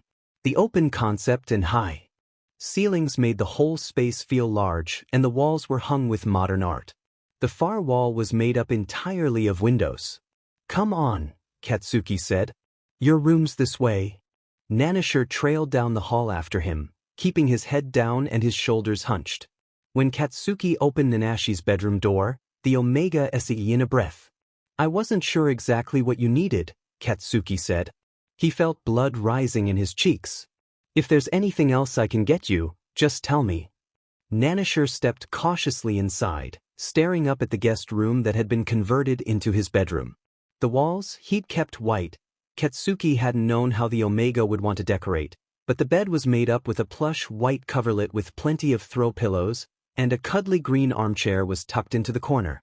It was plain, but nice, clean. And judging from the way Nanashi stared at it all, it was more than enough. Once again, alpha pride surged in Katsuki's chest, but he tamped it back down. This wasn't some elaborate mating ritual. This was just Katsuki taking care of an Omega in need. Katsuki cleared his throat. "My room's next door, and the bathroom is at the end of the hall. There are towels in there if you want to take a shower or something." At Nanashi's nod, Katsuki stepped back from the doorway. "All right, then, I'll go get dinner started." Nanashi emerged 20 minutes later, damp hair dripping onto the neckline of his burgundy t-shirt. His arms were crossed over his chest, and he wouldn't look Katsuki in the eye. Katsuki looked up where he was sitting on the couch. "Dinner is almost ready, it just needs to cook for a few minutes." Nanashi nodded. He sidled closer, toying nervously with the loose fabric of his t-shirt. There were shadows in his eyes today, and Katsuki realized he hadn't spoken since Katsuki picked him up from the hospital. Katsuki's brow furrowed. "Is everything okay?" Without a word, Nanashi perched on his lap, straddling Katsuki's waist with his thighs. He leaned forward, brushing his lips against Katsuki's in a timid, feather-like kiss that sent Katsuki's heart racing before pulling back. Katsuki's brain was scrambled. He blinked up at the green-eyed Omega, and the only thing he could think to say was, "What?" Nanashi leaned in again. He was less hesitant this time, more sure of himself as he pressed his mouth against Katsuki's. Katsuki's heart thundered, and all he could think about was Deku. All he could see was green. The alpha within him stirred, and he couldn't bring himself to pull away. This was Deku on his lap, Deku's lips caressing his own, Deku's hands balled so carefully in the thin fabric of his t-shirt. He wanted to laugh. He wanted to cry. He wanted to push Nanashi away. He wanted to pull Deku closer. It was only when Nanashi's fingers slipped underneath the hem of Katsuki's shirt that he remembered himself. This wasn't Deku. This was Nanashi, the traumatized Omega he had taken in with the promise of keeping him safe. Whatever this was, whatever Nanashi was doing, Katsuki needed to put a stop to it. Now. Stop, stop.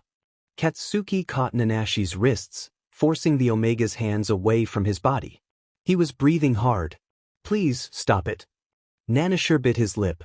This close, Katsuki could see how full the Omega's mouth was, how his canines dug into his plush lower lip. "I'm sorry. Did I go too fast?" We can start again. Something rose up in the back of Katsuki's throat. He felt dirty. He felt wrong. When he spoke, his voice was firm, solid. I'm going to be upfront with you. I don't really know what's going on, but I'm going to have to ask you not to touch me like that. Ever. Nanashi's face was carefully blank, but there was sorrow in his eyes. This is what you want, isn't it? His voice was hardly more than a whisper. This is why you agreed to take me in. Katsuki reeled back. What the F dash? Why would you think that? He couldn't quite temper his volume, and Nanashi flinched, but didn't pull away. That's all alphas seem to think I'm good for. Nanashi's hands fisted in the fabric of Katsuki's t-shirt. And you're amazing, Dynamite, but what? But you're just like the rest of them, aren't you? Nanashi's emerald eyes were glassy with tears, and he wouldn't meet Katsuki's gaze. All you see is what I can do for you. Katsuki flinched. He wasn't like that, he wanted to say. He was different. But something about Nanashi's words rang true. Katsuki didn't take in the Omega out of the goodness of his heart. He certainly wasn't looking for SEC, but to him, Nanashi offered a chance at redemption. If Deku was still alive, or if Katsuki had never loved Deku at all, would he even have spared Nanashi a second glance? I don't want to have EC with you, Nanashi. Katsuki pushed the Omega off his lap and stood, balling his hands into fists at his sides. In moments like this, the shame swarmed him, so thick that Katsuki could hardly breathe. I'm going to go check on dinner. Nanashi called out from behind him when Katsuki was halfway to the kitchen. What do you want from me, Katsuki? Katsuki turned, catching the green-eyed Omega's gaze. I have a lot of regrets in my life, Nanashi, he said. I just didn't want you to be another one. Dinner was strained, awkward. Katsuki sat across the table from Nanashi, but he couldn't quite bring himself to meet the Omega's eyes. Nanashi was on a strict meal program that would replenish his body as soon as possible while reducing the risk of refeeding syndrome, meaning Katsuki had prepared a bland broth that the Omega would be able to stomach. Katsuki hardly tasted it. He wanted to say something, anything, to comfort Nanashi, but the words died before he could speak them. Katsuki cleared his throat. I'll be staying here for a while, he said. I've taken a leave of absence from work, so you don't have to worry about being alone or anything. I'm a pro hero, you're safe here. Nanashi dragged his spoon across the bottom of his bowl, but he didn't seem to be eating anything. Okay. Is the broth all right? Katsuki asked. Nanashi tugged his lower lip between his teeth. It's good. You're not eating. I'm not hungry. Katsuki studied the Omega. He was still so small, so frail, starved. Prominent collarbones jutted from his chest, and if he hadn't been swimming in the clothes Katsuki had given him, Katsuki had little doubt that he would have been able to see Nanashi's ribs. You need to eat to get your strength up. Nanashi turned his face away. It's just what? Nanashi's cheeks flushed. You're looking at me. Oh, sorry. Katsuki looked down, scraping his spoon across the bottom of his bowl. No, it's okay, Nanashi said, but Katsuki could hear the tension in his voice. They lapsed back into silence, Katsuki keeping his eyes turned firmly away from the nervous Omega. He drummed his fingers against the table. Will you tell me something? Nanashi blurted. Katsuki blinked. What do you want to know? Anything. Just about you. Nanashi started shredding his napkin into pieces under the table. You know, something to help me get to know you a little better. Oh, sure. Katsuki cleared his throat. I'm a pro hero, but you already knew that. I went to UA high school. Nanashi's head snapped up. You did? Yeah. Why? Nothing, that's cool. The Omega's cheeks were bright pink. Do you want me to tell you about it? Katsuki prodded. Nanashi's flush deepened, but he said nothing. All right. Katsuki shifted in his chair, thinking about his high school days. He wasn't sure what would interest the Omega. Truthfully, life at UA wasn't easy, he said. We got into a lot of shit pretty early on, being attacked by villains and stuff. I mean, did you hear? Katsuki cleared his throat. I mean the USJ. Do you know about what went down? No, Nanashi said. I haven't heard of anything like that. Oh. Katsuki swallowed.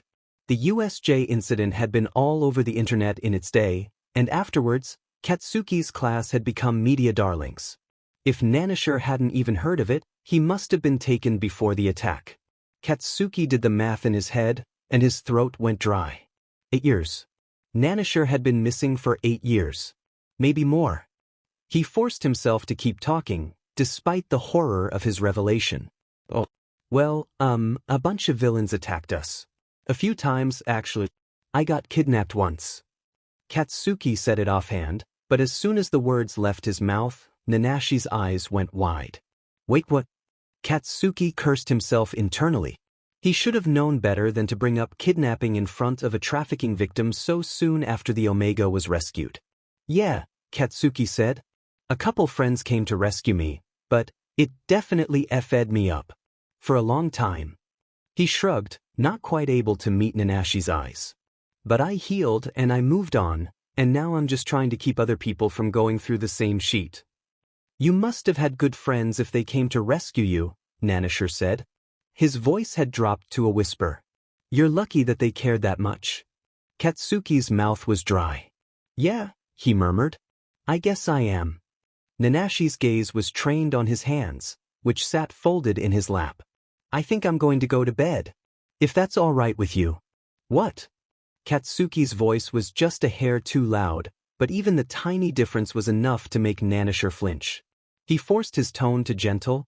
Katsuki wasn't used to dealing with people who were so flighty. I mean, you're free to do what you want, but you've hardly touched your food. Oh. Nanashi's brow furrowed. Right. I can make you something else if you like. No, it's not that, Nanashi said, shaking his head. I guess I'm just tired. Oh. Okay. Katsuki's eyes darted nervously over the Omega's sunken face. Will you eat more tomorrow, though? You're pretty underweight. Sure. I'll try. All right then. Nanashi stood. He was still somewhat unsteady on his feet, but he managed to make his way to the hall without issue. By the time he opened his bedroom door without toppling over, Katsuki forced himself to relax. The Omega cast one final glance over his shoulder, eyes so green and solemn. Now more than ever, they reminded Katsuki of Deku's eyes. Good night, Katsuki, Nanashi murmured, before he shut the door behind him. As soon as Nanashi was out of hearing range, Katsuki thumped his head against the table. I am such a FING idiot. Izuku didn't know what was wrong with him. He braced his hands on the vanity and stared into the mirror, eyes darting frantically over his unfamiliar reflection. He knew vaguely what he looked like, of course. He'd seen himself in passing every once in a while over the years, but staring into his own eyes made it so much more real. It was no wonder Kaken didn't recognize him. His hair was so long now, long and brown. The extra weight from the added length made his natural curls less springy, and years of malnutrition made it lank and frizzy. Izuku was paler, now too, and his freckles had practically faded from view after so much time spent indoors. His once round cheeks were now sunken, and his throat was covered with scars from dozens of mating bites he had received over his time in captivity. If his reflection hadn't followed his movements, he wouldn't have recognized himself. He'd left Kaken sitting at the kitchen table after it had all become too much. He was safe now, everything should have been better.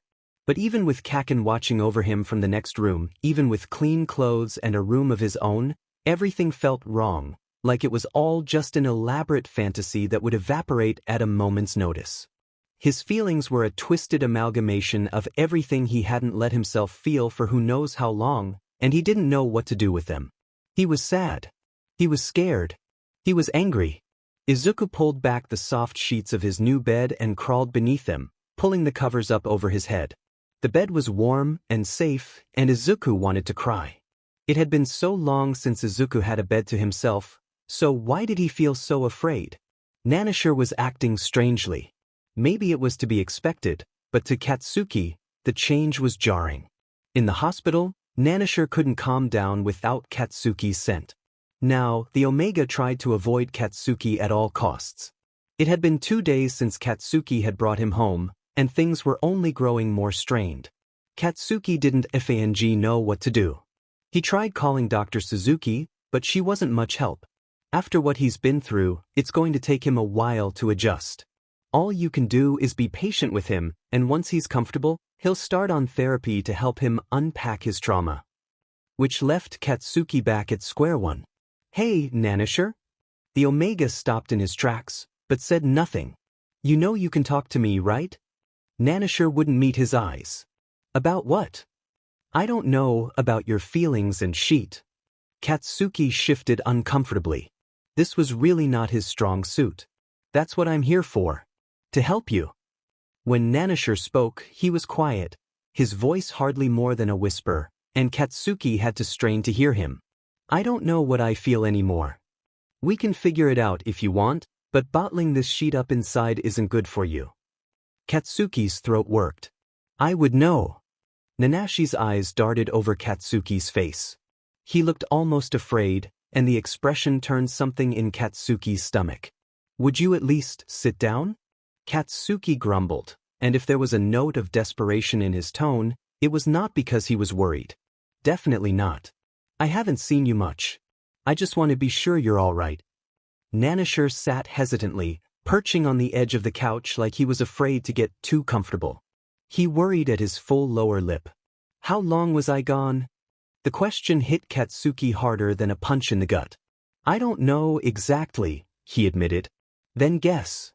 Katsuki took a deep breath. Dr. Suzuki doesn't want me to tell you that. She said it might be bad for your progress. Stop it. Just stop. Nanashi shut his eyes, threading hands through his long, stringy hair. I can't live with the not knowing. It's tearing me apart inside. Katsuki's chest ached. Nanashi had lost so much of his life to the darkness, and Katsuki didn't know what to do. He didn't know if the knowledge would break Nanashi. He didn't know if he'd be able to pick up the pieces. But Nanashi had a right to know. 8 years, Katsuki murmured. Maybe more. Nanashi's breath hitched. His hand came up to cover his mouth, and it looked to Katsuki that he was trying desperately to keep a sob inside. Nanashi, please talk to me. I understand what you're going through. No, you don't, Nanashi snapped. Tears spilled onto his cheeks, and he wiped them away hastily. You don't understand anything, Katsuki. Katsuki's throat was so tight. You're right, he forced out. I don't understand. But I want to. You can't. You said you were kidnapped. But your friends came to rescue you. They cared enough to come after you. Nanashi's voice cracked. No one did that for me. I doubt they even realized I was gone. Nanashi. Nanashi laughed, but it was a strangled sound. If they saw me today, I don't think they'd even recognize me. They probably forgot I existed in the first place. Nanashi, I don't know who used to be in your life, Katsuki said. I can't speak for what they do or don't feel, what they did or didn't do. But that sheet doesn't matter now. Katsuki inched forward, releasing soothing pheromones into the air. You're here, and I'm here, and I just want to help you get better. You have people who care about you now, Nanashi. You're safe. Katsuki's voice deepened into a low growl. If you disappear on me, I'll get you back, no matter what. I'm going to protect you, Nanashi. Do you understand? Nanashi's eyes squeezed shut. You're lying. What? Nanashi stood abruptly. I don't want to talk about this anymore. Nanashi, stop. Before he could think, Katsuki's hand lashed out, snagging Nanashi's wrist. Don't go. Nanashi flinched away, and when he spoke, the ice in his tone could hardly contain the underlying panic. Let me. Katsuki let go so quickly he might have been burned. Just talk to me, Katsuki begged. Please, Nanashi, talk to me. You want me to talk to you? The noise that Nanashi made was somewhere between a laugh and a sob. I don't even know what I'm feeling. All of this, feels like some appealing dream, and soon I'm going to wake up, and I'll be right back where I started. I'm scared all the time, and I hate that you're the only thing that makes me feel safe. I hate that I feel so angry and I don't even know why. I hate that a part of me hates you. Tear-filled green eyes locked with Katsuki's red ones, and there was something so sad, so fragile in their depths that it broke Katsuki's heart. Out of everybody in the world, why did it have to be you? Katsuki couldn't even begin to understand what that meant, but at least Nanashi was talking. At least now, there was something that Katsuki could do. He took a deep breath. It's okay if you hate me, Nanashi. Nanshi's shoulders stiffened. What? I said, it's okay if you hate me. Katsuki shrugged. I get it. I don't. Nanashi turned away, blinking fast to banish the tears welling in his eyes. Listen. I don't want to make this all about me or anything, but my mom was kind of a shitty person. Katsuki cleared his throat. No, scratch that, she was really shitty. She beat me up a lot. Like to tell me I was useless, worthless. After I was kidnapped, she told me it was all my fault, and I believed her. Katsuki's voice dropped low. For years, I believed her.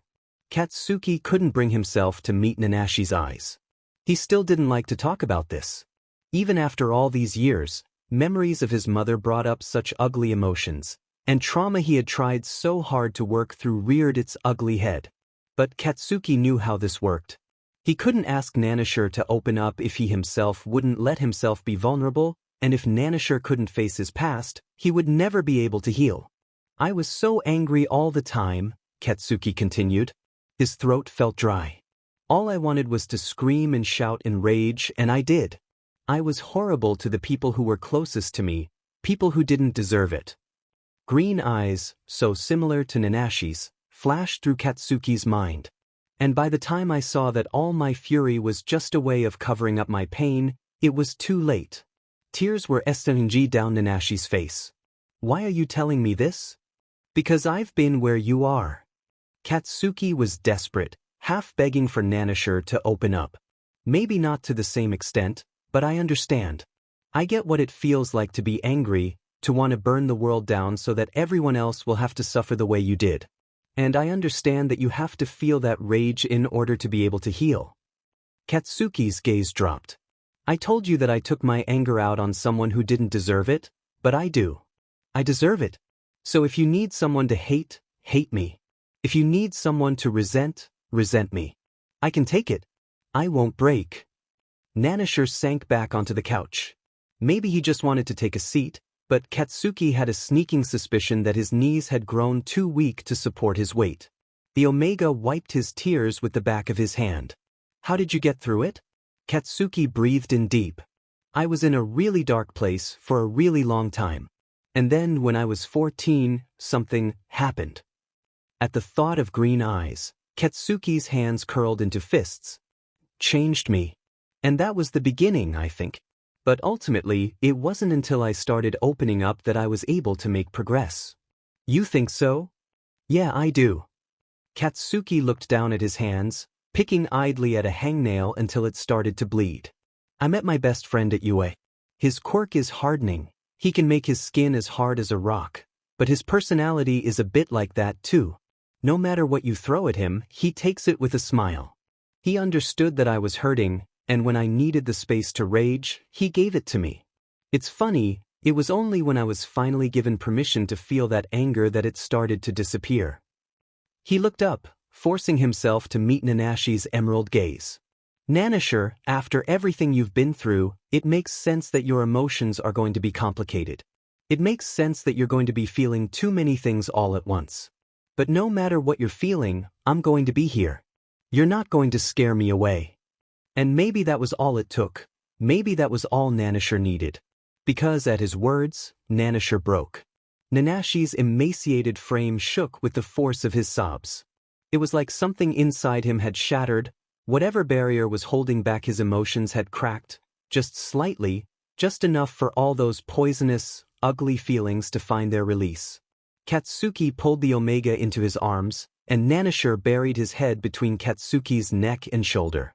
He breathed in Katsuki's scent, breath hitching in time with his sobs, hands balling into fists in Katsuki's shirt. Katsuki moved his hand up and down Nanashi's back in long, soothing strokes.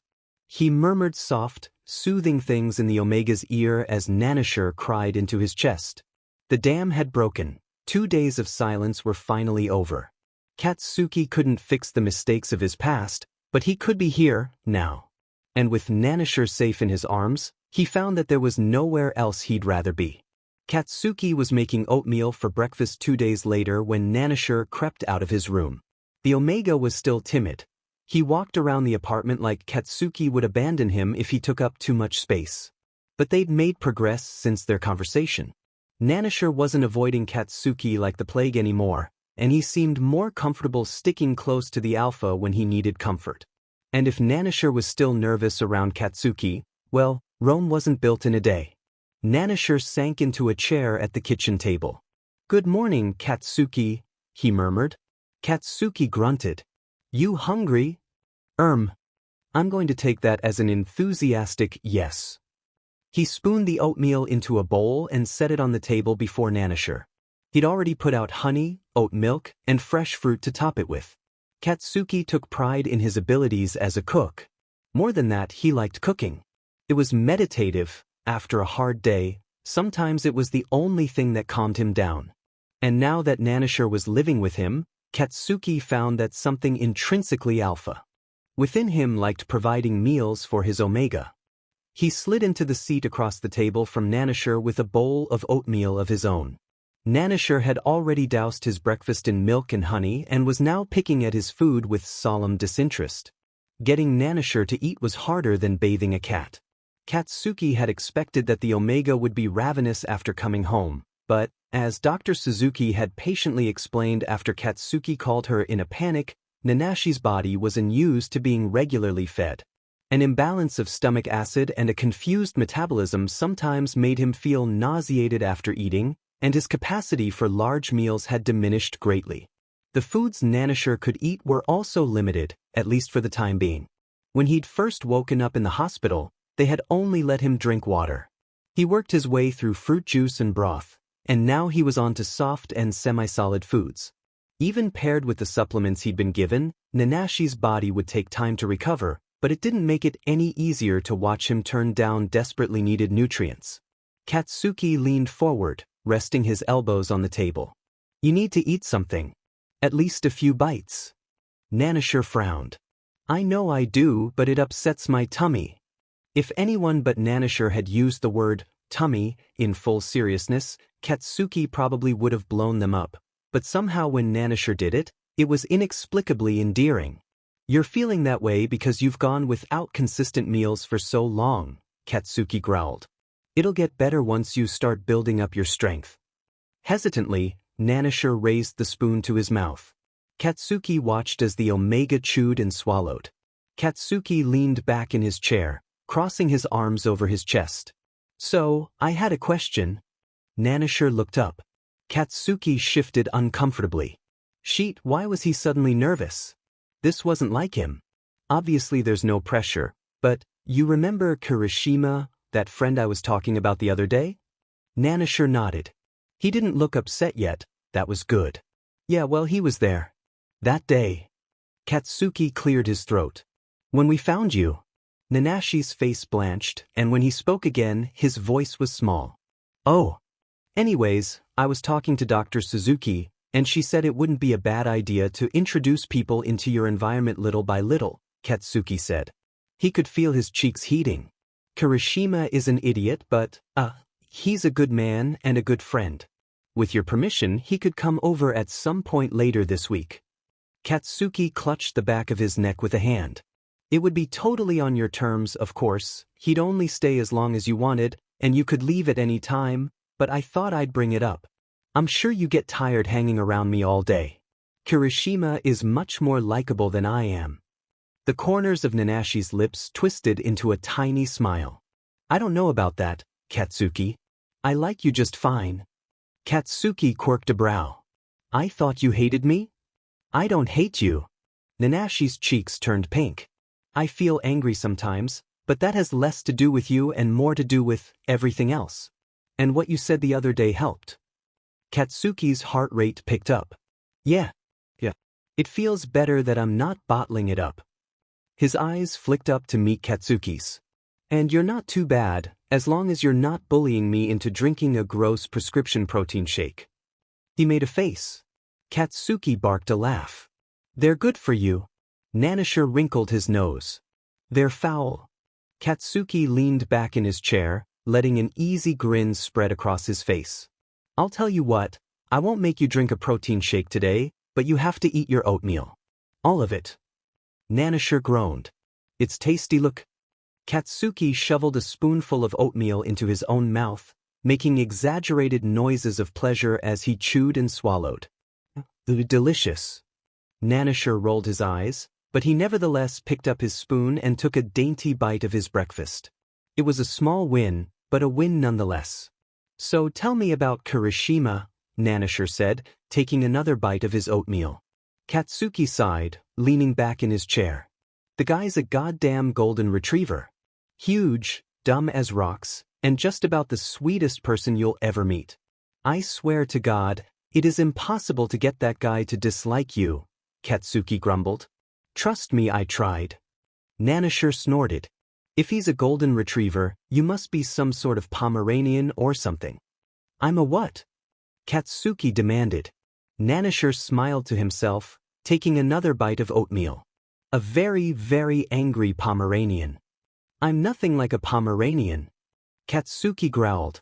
I think it's the hair, Nanashi said, mimicking an explosion around his head with his hands. It's all poof.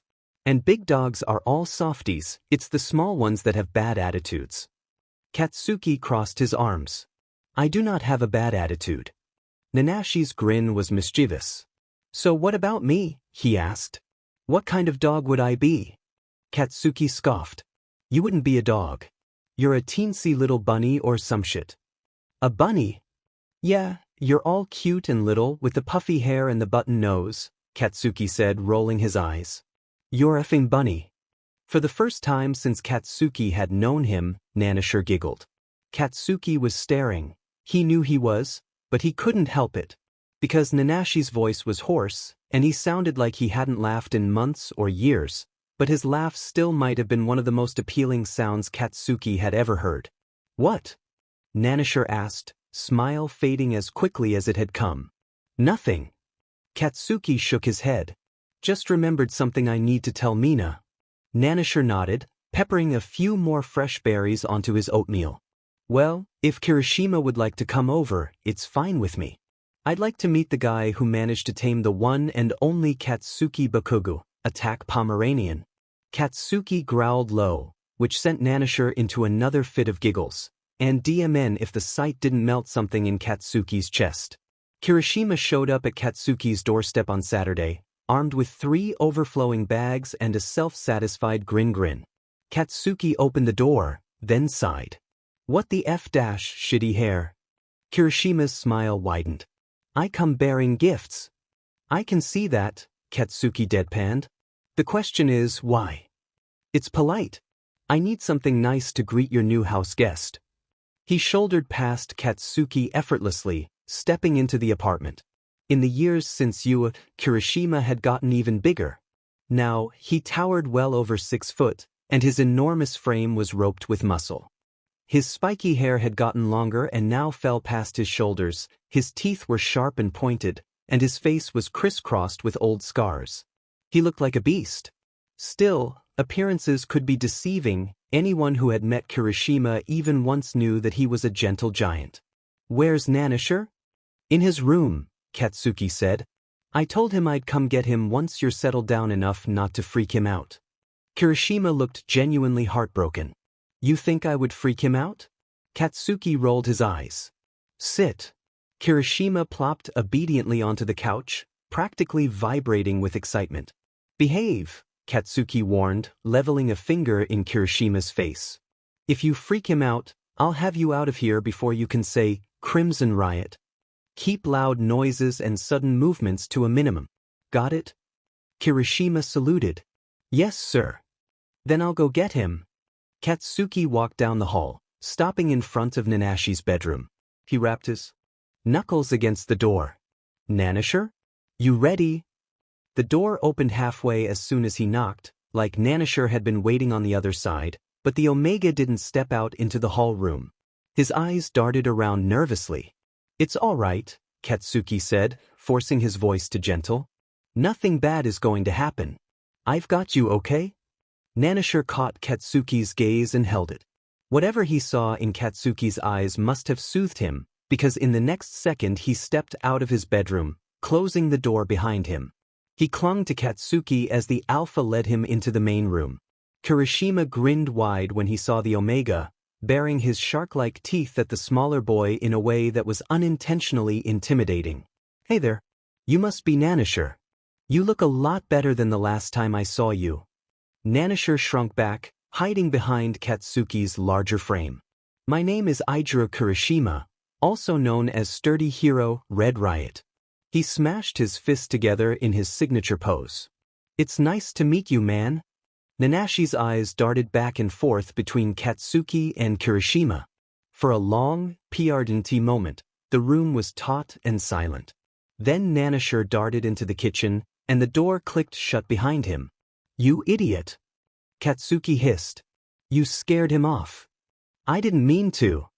In his defense, the redhead looked heartbroken, like somebody had kicked his favorite puppy. Katsuki sighed, scrubbing a hand down his face. "Whatever, shitty hair, it's not your fault. We have no way of knowing what's going to set him off." Kirishima nodded, but his eyes were glistening with unshed tears. Damn it, he really was a giant softy. But before Kirishima could burst into big, manly tears, Nanashi slipped back into the room.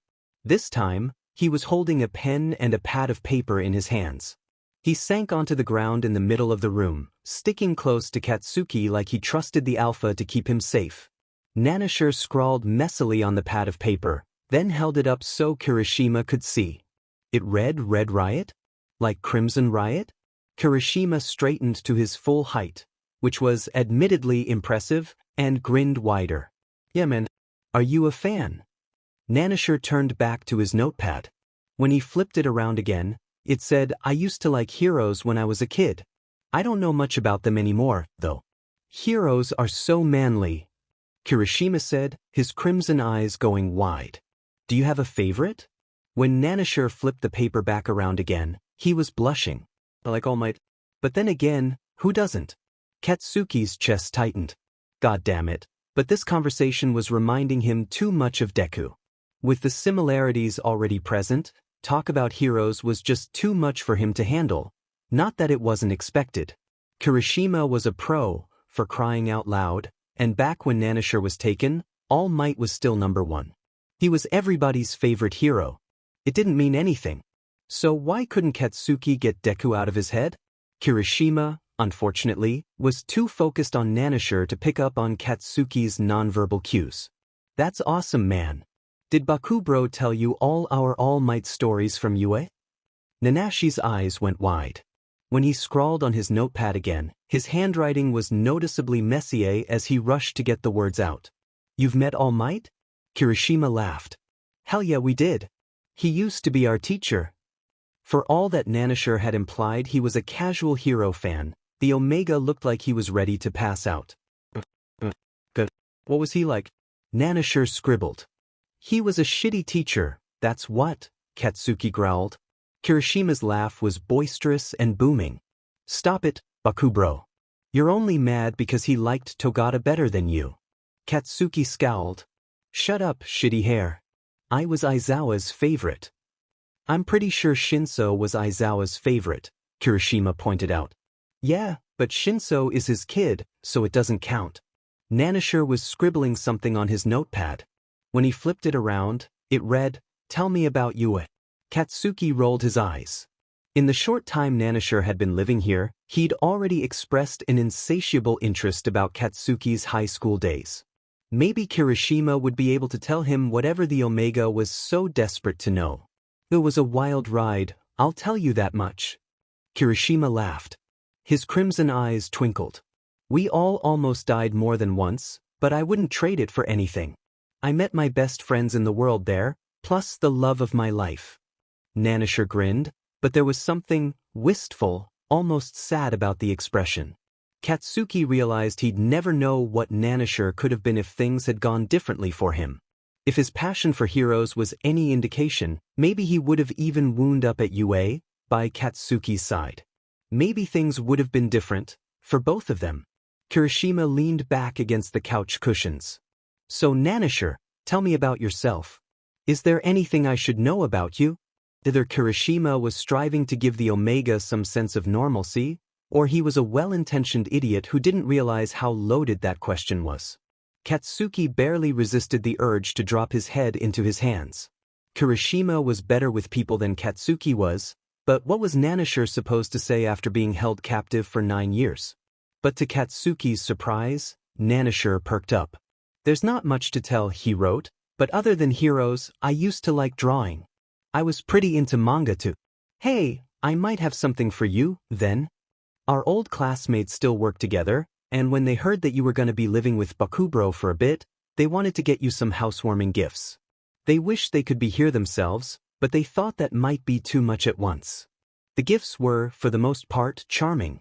Standouts included noise-canceling headphones from Todoroki. The autistic hero had experience dealing with sensory overload and figured they might help with anxiety. From Uraraka, a fluffy pink sweatshirt with cotton ball on the hoodie strings. The Omega was clearly skeptical that Katsuki had managed to scrounge up adequate nesting supplies. A night light from Tokoyami.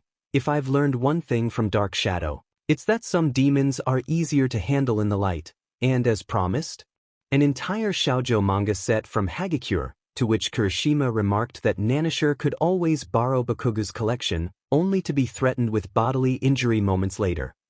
It seemed that everybody from Class A had pitched in with something to make Nanashi feel more at home. Nanashi seemed most taken with the pro-hero Dynamite plushie Mina had gotten him. He giggled upon seeing its embroidered face.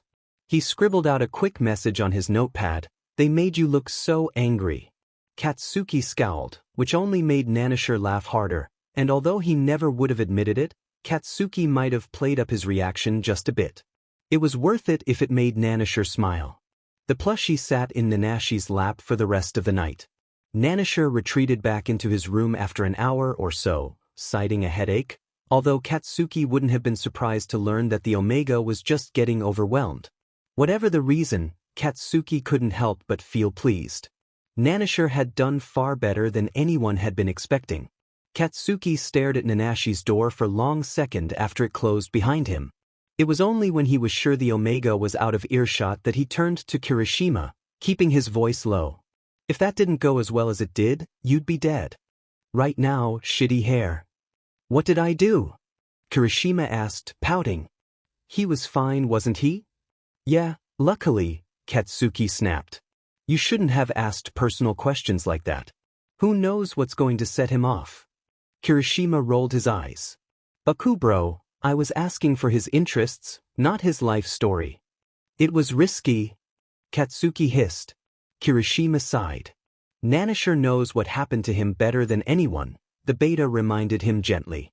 "You should avoid triggers, but don't be afraid to ask him questions. If you're too serious about avoiding his past, I've got to ask which of you you're really protecting." Katsuki's lips pulled back from his teeth. "The F is that supposed to mean?" Kirishima's eyes softened. "I think a part of you doesn't want to know what happened to him," he said. "It's not that I don't get it. After what you've been through, of course you're gonna want to protect yourself. But if you treat him with kid gloves, you're gonna make him feel like he can't talk to you." Kirishima shrugged, running a hand through his spiky crimson hair. "Respect his boundaries, but you've got to give him room to open up, you know?" Katsuki turned his face away. He just wanted to protect Nanashi, or, at least, he thought he did. But it had been almost a week since Katsuki had first brought him here, and in all that time, Katsuki had learned practically nothing about the Omega. Seeing him interact with Kirishima was the first time Katsuki had learned about why hadn't he asked? He was afraid of setting Nanashi off, that much was true. But asking personal questions just seemed like too much too fast.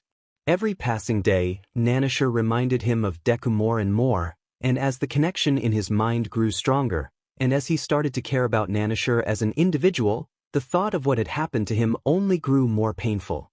The fact remained that if Katsuki had asked earlier, he might have gotten Nanashi a sketchbook. Maybe if Nanashi had an outlet, those ugly, painful emotions wouldn't have built up the way they had. Maybe everything would have been better.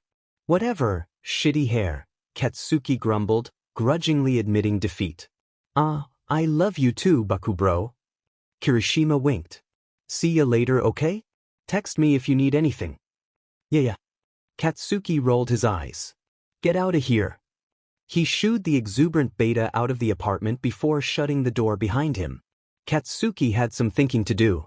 Izuku woke to thick, heavy darkness and a weight on his chest. Sweat soaked his nightclothes and tangled in his hair like blood. His breath came in frantic, choking gasps. His sheets tangled around his legs from the way he had thrashed in his sleep. It took him a moment to come back to himself, to realize where he was, and that the stickiness coating his skin was sweat, and that his hands were free and unrestrained. The nightlight Kaken's classmate had given him, Tokoyami, if he remembered correctly, glimmered faintly in the dark. Izuku let out a strangled sob. He hated this. Every second felt like he was balancing on a tightrope, like he was only waiting for the other shoe to drop. This temporary peace, this brief reprieve, would never last. He wanted so badly to believe that he was safe, but he knew better. He could never be free. His monsters would never leave him. He shoved aside the covers and stumbled to his feet. He was hot, too hot, and everything was so dark, and there was nothing at all to distract him from the torment in his mind. He needed a way. He needed out. Izuku stumbled through the bedroom door. He felt along the walls as his eyes adjusted to the darkness, tripping over his own feet in an effort to get away. His knees gave out when he reached the living room, and he dropped onto the couch. He turned on the TV and muted it, content to let the flickering light drive away the shadows. He tried to focus on the smiling faces of the actors on the television screen, but he couldn't stay present for more than a few moments at a time. His eyes kept blurring with tears. He hugged his knees to his chest and buried his face in his hands, letting out long, shuddering breaths. He tried to quiet his sobs. He couldn't wake Kaken. Despite how gently the Alpha had been treating him, Izuku still couldn't forget their past, and he was just waiting for the day that Kaken would hurt him again. Nanashi? Izuku whirled. Standing in the doorway was Katsuki, clothes rumpled and hair mused. Even now, the Alpha was appealing. Sleep softened the angry lines of his face, and his shirt had ridden up enough that Izuku could see a band of tanned, taut stomach, but Izuku's shoulders tensed when he saw him standing there, watching Izuku with narrowed eyes. "What are you doing out here?" Katsuki asked, scrubbing a hand down his face. "It's the middle of the night." Izuku bit his lip. I'm sorry. I didn't mean to wake you." "No, you don't have to be sorry," Katsuki said. His lips pulled down at the corners. "Is everything okay?" Izuku had to force himself to breathe. Kaken. This was Kaken. Kaken wasn't going to hurt him. "It's fine. I'm fine." Izuku couldn't bring himself to meet Katsuki's gaze. His gaze remained trained on his lap. "You should go back to sleep." Kaken's eyes flickered over Izuku's face. "Can't sleep," he said. "Do you mind if I stay?" Izuku fidgeted, fixing his hands in the fabric of his thin t-shirt. "You don't have to worry about me. I'll be okay." "Who says I'm worried about you?" Katsuki said, leaning against the doorframe. "I got an injury a few years back, and it still acts up every once in a while. Makes it hard to sleep." Izuku's brows pulled together. "An injury?" "Yeah. Don't worry, it's not a big deal. My knee got busted up real bad and I had to get surgery, that's all." Katsuki shrugged. "What about you? What's your excuse for being up this late?" "It's nothing," Izuku said. "Bullshit. What's wrong?" Izuku's hands balled into fists in his lap. "Will you just leave it?" "No," Katsuki crossed his arms. "I can't help you if you don't talk to me. I had a nightmare, that's all," Izuku said. His voice sounded small to his own ears. "I don't want to talk about it." Katsuki looked like he wanted to say more, but he stopped himself. He let out a long, slow breath. "Okay." With a long look at Izuku's face, Kaken disappeared into the kitchen. Izuku buried his face in his knees, forcing himself to breathe. As much as the explosive Alpha still frightened him, Izuku couldn't help but feel safer when he was around. He knew Kaken wouldn't let anyone else hurt him. But Kaken wasn't gone for long. He emerged minutes later with 2 steaming mugs in hand. He passed one to Izuku as he sat down on the couch next to him, closer than was strictly necessary, but Izuku couldn't bring himself to pull away. "What is this?" Izuku asked. "Hot chocolate," Katsuki grunted. It's good for the soul. Izuku peeked up at Kaken from beneath lowered lashes, studying the alpha shrewdly. You don't seem like the kind of person who drinks hot chocolate. A crease appeared between Katsuki's brows. The hell is that supposed to mean? I don't know, Izuku said. You seem more like a one black coffee kind of guy. Katsuki rolled his eyes. Just drink it. Izuku took the mug Kaken extended in his direction, blowing carefully on the hot, foamy surface.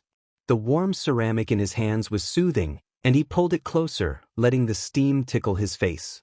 You're shivering, Katsuki said. Not. R2. Whatever. It's fine, I'm fine, Izuku insisted. Goddamn, he didn't know what he wanted. He wanted to laugh, he wanted to cry. He wanted to run away, he never wanted to move. He wanted Kaken to stay, he wanted Kaken to leave him alone. You keep saying that, but I don't think I believe you. Katsuki stood again, pulling the throw blanket from the back of a nearby chair. He draped it around Izuku's shoulders, careful not to nudge the full mug of hot chocolate in his hands. Better? Katsuki asked, retaking his place at Izuku's side. Slowly, Izuku nodded. As much as he didn't want to admit it, he had been freezing. The sweat had dried on his body, and now the air of the apartment seemed a bit too cold. Katsuki let out a breath, leaning back against the sofa. Maybe it was the low light, but Izuku thought his cheeks looked a bit pink. I know you said you don't want to talk about it, and I'll respect that. But if you do need to talk, I'm here for you. Or whatever. I don't want you to think of me differently. Izuku's hands tightened around the mug. His voice sounded small to his own ears. I don't want you to look at me and see someone dirty. I already know what happened to you, Nanashi, Kaken said. You don't know all of it, Izuku whispered. I know enough. Katsuki turned to face him, bracing his arm against the back of the couch. Nanashi, what happened wasn't your fault. Nothing you can say is going to make me run away. His soothing scent drifted through the air, and as much as Izuku tried to fight it, he felt himself relax. I'm here, now and always, and no matter what shit happened in your past, that's not going to change. Tears blurred in Izuku's eyes. Katsuki, you don't have to tell me everything now, Katsuki said. His voice was low and soothing. You don't ever have to. As long as you're okay, I'm happy. But if you need someone to talk to, you can talk to me. I dreamed about you, Izuku blurted. For a moment, Katsuki was silent. What? I was back there. Izuku set his steaming mug down so that he could wrap his arms around himself, blinking fast to clear the tears from his eyes. I dream about that a lot. I guess it's not surprising. I spent so many years there that my brain doesn't know how to accept that I'm really safe. His voice dropped to a whisper. Sometimes when I wake up, I don't know which is real, this or my dreams. Most nights, it's the same. Some faceless alpha touches me, and I just close my eyes and wait for it to be over. Izuku's breath itched. Sometimes it changes, though, it'll be people I've met, or I'll be somewhere I've never seen before. One time I dreamt that someone was choking me, and when I woke up I was holding my breath. Tonight, though, it was you, Izuku said, swallowing his sob. When the door opened, you were standing there, and you walked over to the bed. In the darkness, Katsuki's face looked pale, bloodless, like the thought itself made him sick. I would never. Nanashi, I swear to you I will never, ever hurt you. He shook his head. I'll kill anyone who tries. I know. In my head, I know that, but the rest of me hasn't caught up yet, Izuku said, digging his fingers into the soft flesh of his arms. The tears welling in his eyes finally spilled over wet tracks down his cheeks. Katsuki, I feel so scared all the time. Every day, every hour, every second. I'm terrified. I'm scared that I'm going to wake up one day and find myself back there. A sob cracked through him, falling like tears from his lips. I'm scared that they'll find me again. I'm scared that my heat will come and you won't be able to hold yourself back. And I'm so sick of it. I'm so tired of feeling this way all the time. His voice was a broken plea, hardly louder than a whisper. I just want to be okay again. Katsuki's crimson eyes were wide. and when Izuku dared to meet his gaze, the look in them was one of pure heartbreak. He reached out like he meant to touch Izuku, but stopped halfway. His hands trembled in midair. "Can I touch you?" he asked. After a moment's hesitation, Izuku nodded. Katsuki's shoulders slumped with something like relief, and he reached out, arms wrapping around Izuku's body with the sort of gentleness Izuku never would have known he possessed. He cradled Izuku to his chest, pressing his cheek against Izuku's hair. He held the Omega like he never wanted to let go. "Nanashi." Katsuki's voice rumbled through him. "I will never do anything to hurt you. Ever." "I know, but—" "No, you don't." Katsuki's arms tightened around him. "Nanashi, no matter what happens, you are safe with me. I swear it on my life. I don't care about your heat, only the worst sort of person claims they can't control themselves. I'm not an animal." A growl entered his voice. "And if anybody ever tries to take you back, I will stop them. I will die before I let that happen. Are you listening to me?" This close to Katsuki, all Izuku could smell was burnt caramel and spice. The scent wrapped around him, soothed him, held him close and comforted him. It was a territorial scent, but not a threatening one.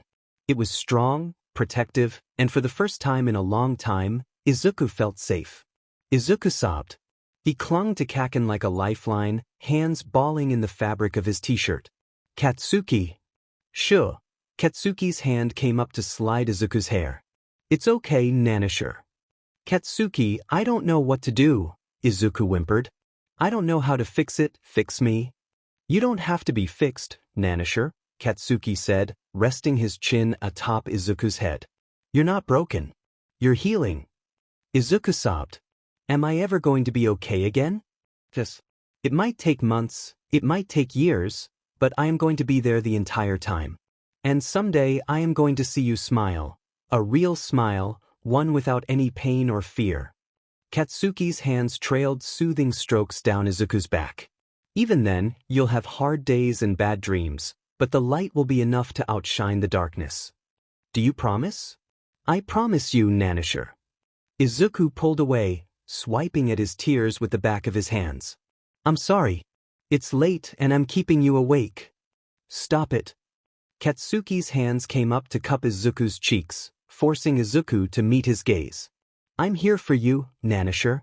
I'll say it however many times you need to hear it." A broken sob cracked from Izuku's chest. He curled up closer to Katsuki, breathing in the calming scent of burnt caramel and spice. "Tell me what I can do to make it better," Katsuki whispered. It sounded like a plea. "Stay." Izuku's fists tightened in the fabric of Katsuki's shirt. "To stay. Please." Katsuki pulled him closer, pressing his lips to Izuku's hair. "Always," he whispered. Katsuki woke up with Nanashi's body in his arms and head on his chest. His instinct was to panic. "Oh my God, he's sleeping on me, what if I do something wrong, what if I wake him up, what if I—" But the Omega was sleeping soundly, soft little noises that weren't quite snores slipping between his parted rosebud lips. His chest rose and fell evenly, the little worry line between his brows had smoothed, and his thick green lashes were so long they pressed against his cheeks now that his eyes were closed. Katsuki never even thought to question why Nanashi's hair was brown if his lashes were green. And Katsuki couldn't help but marvel. That he could have this. That something this pure, this soft, could exist in such an ugly world.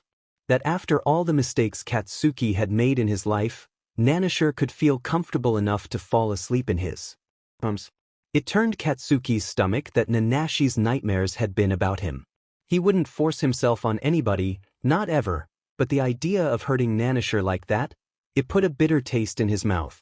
It made him feel like more of a monster than he ever had, and for Katsuki, that was saying something. But Nanashi had crawled into his arms. Nanashi had asked him to stay. Katsuki's chest felt tight. His hand crept up, and his fingers tangled Nanashi's silken brown curls. He didn't know what he was expecting, but he was still surprised at how soft his hair was, like down against his fingers. It had only been a few weeks since Katsuki had rescued Nanashi from that reeking cesspit, but already, the Omega was precious to him. And it wasn't just because of some artificial resemblance to the boy he once loved. No, he was coming to appreciate Nanashi as a person, as an individual in his own right, not just Izuku's mirror image. And maybe it was because of Izuku that Nanashi felt so familiar, so comforting, but whatever it was, lavender and fresh cotton was quickly becoming one of Katsuki's favorite scents. A small noise slipped through Nanashi's lips, and Katsuki froze, peering down at the sleepy Omega. "How long have you been awake?" he asked. Nanashi didn't open his eyes, but his cheeks went pink. "Only a few minutes. I was comfy and you were playing with my hair." The corners of Nanashi's lips kicked up into a smile. "Ah, so you like it when I play with your hair?" Nanashi's face was flaming now. Everyone likes it when their hair is played with. "I don't," Katsuki said. "Well, you're..." Nanashi shook his head, burying his face in his hands. "Ugh, whatever." He started to stand. Katsuki's arms banded around the Omega's abdomen, and he pulled Nanashi back down onto the couch. "You don't have to go. I'll play with your hair all you want." "Well, it's embarrassing now." "You don't have to be embarrassed," Katsuki smirked. "I like playing with your hair too." Nanashi buried his face in Katsuki's chest. "Katsuki," he whined. "What?" "It's soft and sheet. It's nice."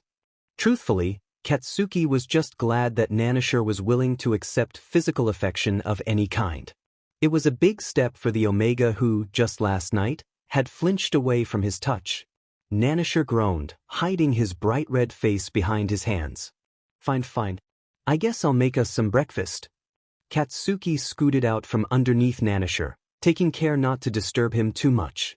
After last night, Nanashi must have been exhausted. Nanashi propped himself up on an elbow. "What are we having?" "Today, you have a chance between scrambled eggs or whole wheat pancakes with turkey bacon." Nanashi's eyes lit up. "Pancakes?" Katsuki quirked a brow. "I'm assuming you're a fan?" Nanashi's cheeks heated up even more, if that was even possible. "I have a bit of a sweet tooth." Katsuki snorted. "Of course you do. You better eat the bacon, you need some protein." He started towards the kitchen. "Hey, Katsuki." Katsuki stopped dead at the sound of Nanashi's voice, but he didn't turn. "Yeah, nerd." "Thank you," Nanashi whispered. "For last night." "You don't have to thank me," Katsuki said. "Yes, I do. You were there for me when I needed you." "It's been..." His eyes fell to his hands, and he shifted nervously on the couch. "Well, it's been a long time since somebody did that for me." Katsuki turned, prowling back over to the couch. He leaned down until his gaze was level with Nanashi's. "You're not alone anymore, you hear me? Never again." Maybe Katsuki was imagining it, but he thought he caught the gleam of tears in Nanashi's eyes. "Yeah," he said. "Never again." It had been a couple of weeks, and Nanashi had settled into his new home, which meant it was time to check in with Dr. Suzuki. If she decided everything was going well, Nanashi would stay with Katsuki, checking in with Dr. Suzuki for therapy sessions every 3 days. If she decided something was wrong, Katsuki would never see Nanashi again. Needless to say, Katsuki was agitated. Nanashi was curled up on the couch with his knees pulled to his chest, picking absently at a hangnail. "Will you stop pacing?" he grumbled. "You're making me nervous. I just don't want them to take you away." Nanashi scooted closer, leaning his head on Katsuki's shoulder, and the lavender and fresh cotton scent immediately set Katsuki at ease. He brought his arm up and around Nanashi's shoulders, playing absently with the Omega's split ends. "It's up to me what they do with me, isn't it?" Nanashi asked. "As long as they think you're safe, yeah?" "Well, then, you have nothing to worry about. I want to stay with you." Katsuki's arm tightened around the Omega, and he glowered. "You fucking better." Pulling up the link Dr. Suzuki had sent was a bit awkward with Nanashi in his arms, but Katsuki refused to let go. For this first session, and possibly for quite a few after it, they had agreed that a virtual format was best. Nanashi wasn't quite ready to leave the house yet, but the Omega desperately needed some form of checkup to evaluate his mental health. Katsuki clicked on the link, and Dr. Suzuki's face filled the screen. She looked just as calm and measured as she always did. Her dark hair was sleek, and her glasses were perched on the tip of her nose. "Good morning, Nanashi." Mr. Bakugou. It's good to see the two of you. Nanashi ducked his head, casting his eyes to the ground. No doubt this brought up bad memories for him. What had he felt like in that hospital? Terrified and confused and all alone. Katsuki rested his hand on Nanashi's back, rubbing soothing circles into his skin with a thumb. "Good morning, doctor," he said. "Nanashi, there's a chat function on this program," Dr. Suzuki said. "I have a couple of questions for you. I'll try not to ask anything too prying for our first session, but I need to check in on your progress and see how you're settling in." Nanashi nodded, eyes darting back and forth between Katsuki and the face on the screen. "Alright then, good. Mr. Bakugou, if you could give us some privacy?" Katsuki's eyes darted over Nanashi's face. The Omega seemed nervous, more so than he'd been for several days now. Leaving him alone felt wrong, but Nanashi wouldn't meet his gaze. But this appointment mattered. If Katsuki wanted to keep Nanashi close, he had to do what the doctor said. Katsuki swallowed his unease, rising to his feet. "If that's what you think is best," he said. Faster than his eyes could track, Nanashi's hands lashed out, grabbing onto Katsuki's wrist in a grip so tight his knuckles went white. He still wouldn't look at Katsuki. A wrinkle appeared between Katsuki's brows. "Nanashi?" Katsuki murmured, low enough that only Nanashi could hear him. Nanashi couldn't speak, but the plea was clear in his wide, frightened eyes. Katsuki sank back onto the couch, heart squeezing. He rested a hand on Nanashi's knee, just to let him know he was there. Nanashi leaned forward, shaking fingers hovering over the keyboard. After a few seconds of thought, he started to type. "If it's possible, I'd like Katsuki to stay with me." On the screen, Dr. Suzuki leaned back in her chair, tapping her pen against her clipboard. "If that's what you want, of course it's all right. May I ask why? I know you said you won't ask anything too personal, but I'm still going to have to talk about what happened, won't I? As much as you're willing and able, yes." "It's hard for me to think about," Nanashi typed. He bit his lip. "Harder for me to think about. And Katsuki makes me feel safe. Takes care of me." "Will you be able to speak freely with Mr. Bakugou present?" Dr. Suzuki asked. "I can't have you modifying his answers for your comfort." Nanashi's gaze fell. He looked up at Katsuki, eyes darting over his face, and Katsuki could see the fear and pain in them. Nanashi clenched his hands so hard they shook. And God damn it, but the sight cracked something in Katsuki's chest. He reached out, tucking a stray lock of hair behind Nanashi's ear. "Nothing you say will make me think of you any differently," he whispered. "Nothing." For a long, agonizing moment, Nanashi only stared at Katsuki. It felt like Katsuki's very soul was being weighed. He just hoped he wouldn't be found wanting. After what seemed like an eternity, Nanashi turned back to the computer. With shaking fingers, he typed, "If I have to talk about what happened, there's no one I'd rather tell than Katsuki. Please, don't make him leave me." Dr. Suzuki nodded, seemingly satisfied. "All right, then Nanashi. Mr. Bakugou can stay." Nanashi released a shaky breath. He forced a smile, but it didn't meet his eyes. Dr. Suzuki's voice gentled. "Don't worry, Nanashi. You don't have to tell me anything you don't want to." Nanashi's throat worked, but he nodded. "How are you settling into your new environment?" Dr. Suzuki asked. Her pen was poised above her clipboard, and her glasses were perched on the edge of her nose, but her eyes were soft and her smile was kind. "Is Mr. Bakugou treating you well?" Nanashi's cheeks went pink. "Katsuki has been wonderful to me," he said. "Have you two run into any issues?" "No," Nanashi typed out. Katsuki frowned. "Nanashi." Dr. Suzuki's eyes flickered over to him. "Do you have something to add, Mr. Bakugou?" Katsuki shifted uncomfortably in his seat. "I don't want to speak over Nanashi, and the transition has been going smoothly overall, but there've been a few bumps in the road. I addressed them as best as I could, but I'm not a medical professional. It might be better if we got your advice." Dr. Suzuki folded her hands in her lap. "Nanashi?" Nanashi turned his face away and said nothing. "I can't help you if you're not honest with me." Nanashi only shook his head. "Would you object if Mr. Bakugou told me about some of his concerns?" she asked softly. Nanashi hesitated, but after a moment, he shook his head. Dr. Suzuki turned to face him. Alright then. Mr. Bakugou? I don't know. I worry. Katsuki ran an agitated hand through his hair. He has nightmares, bad ones, from what I've seen. One of them was about me. Katsuki's heart thudded painfully, and he couldn't bring himself to meet Nanashi's eyes. He said he feels scared all the time. And when he first got here, he thought I was only taking him in so I could, you know. What? Dr. Suzuki ped her head to the side. Katsuki winced. He thought I was going to RP him. I see, Dr. Suzuki said. She made a note on her clipboard. That's not entirely unexpected after what he's been through, but I have to ask, Nanashi, has Mr. Bakugou done anything to make you feel unsafe?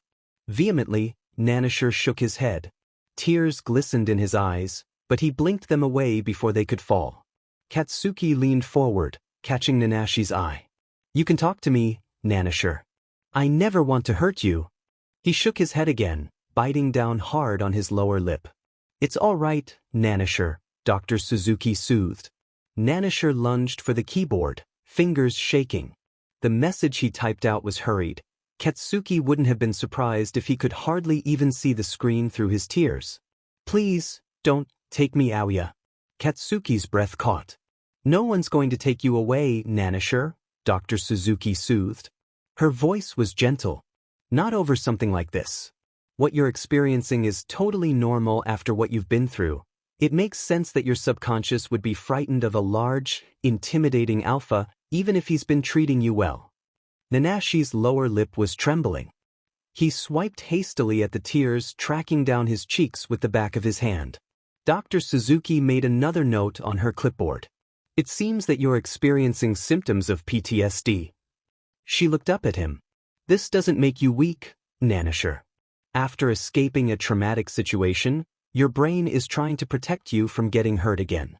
It might take you a long time to stop reacting to things from a place of fear, but as long as you have a good support system in place, you should be able to manage it. Nanashi nodded again, but his knuckles were white from how hard he was clenching his fists. Can you tell me how you're feeling when you have these reactions? Dr. Suzuki said. Nanashi hesitated, and he had to bite down on his lower lip to keep it from trembling. I know I'm safe, he typed eventually. In my head, I know it, but the rest of me hasn't quite figured that out yet. I keep waiting for the other shoe to drop. This is all too good to be true, and if I let myself hope that it's real, it's only going to hurt more when it all comes crashing down. Katsuki tore his gaze away. God damn it, but hated this feeling, this powerlessness. He wanted to grab Nanashi around the waist and bundle him in blankets and let him know that it was all going to be okay.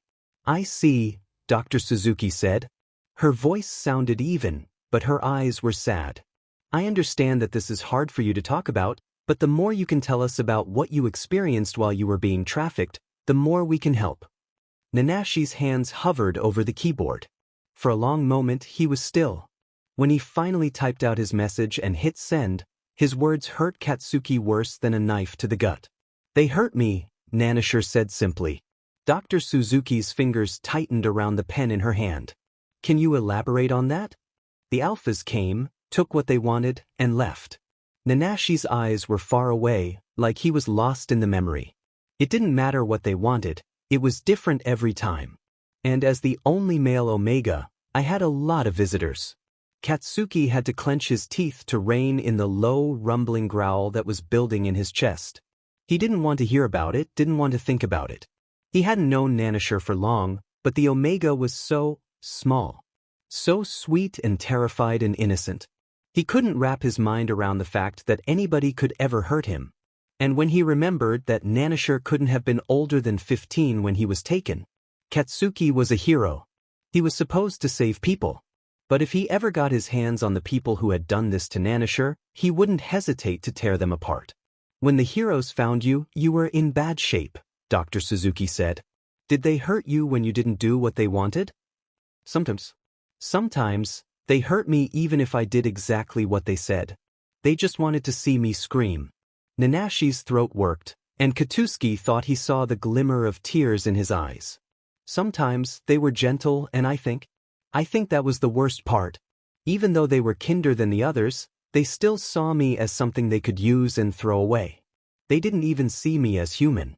You must have felt very powerless. I did. How did you respond to that powerlessness?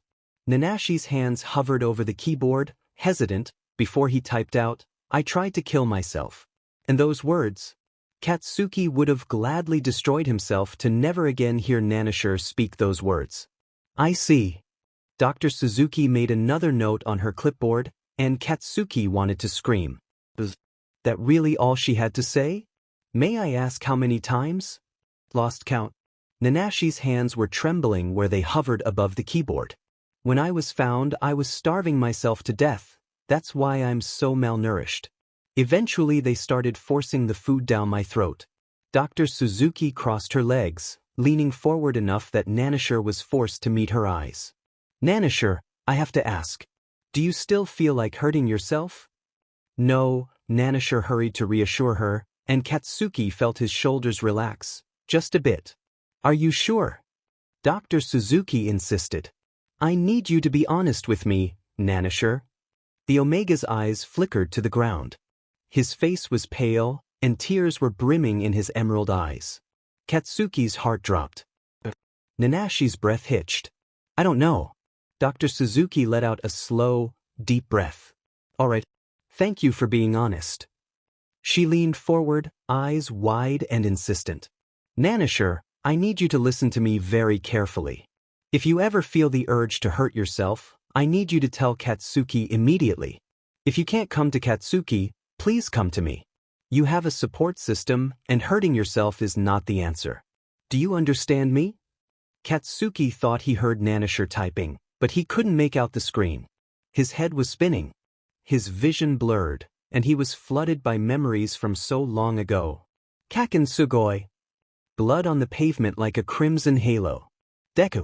That must be what you call a helpless loser who's completely useless. Red and blue flashing lights. Mat-yo, Kaken. Inko Midoriya screams when she learned her baby was never coming home. Why are you being so mean, Kaken? Burying an empty coffin in the pouring rain.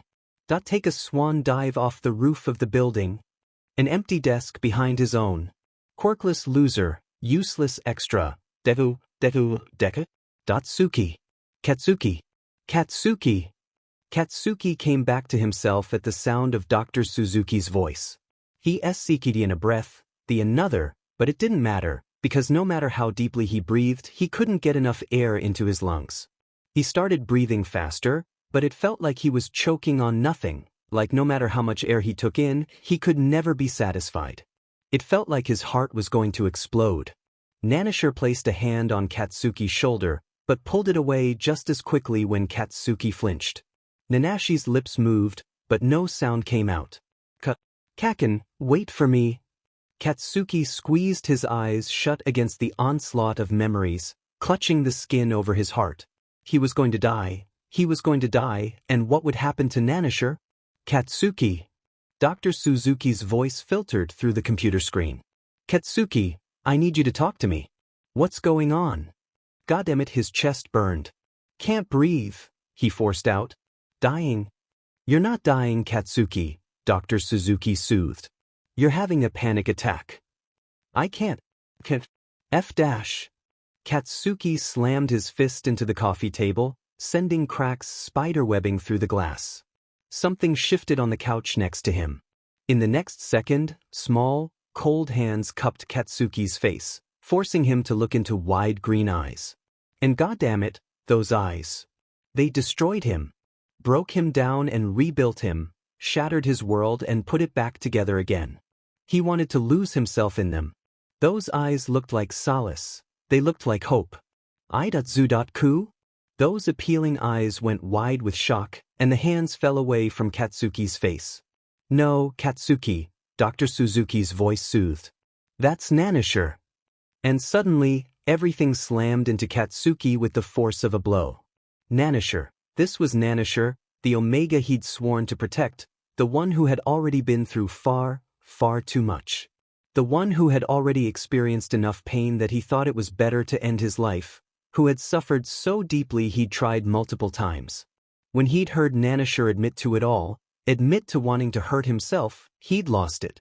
Here was another green-eyed Omega he swore to protect, another sweet boy with a fragile smile he'd promised to save.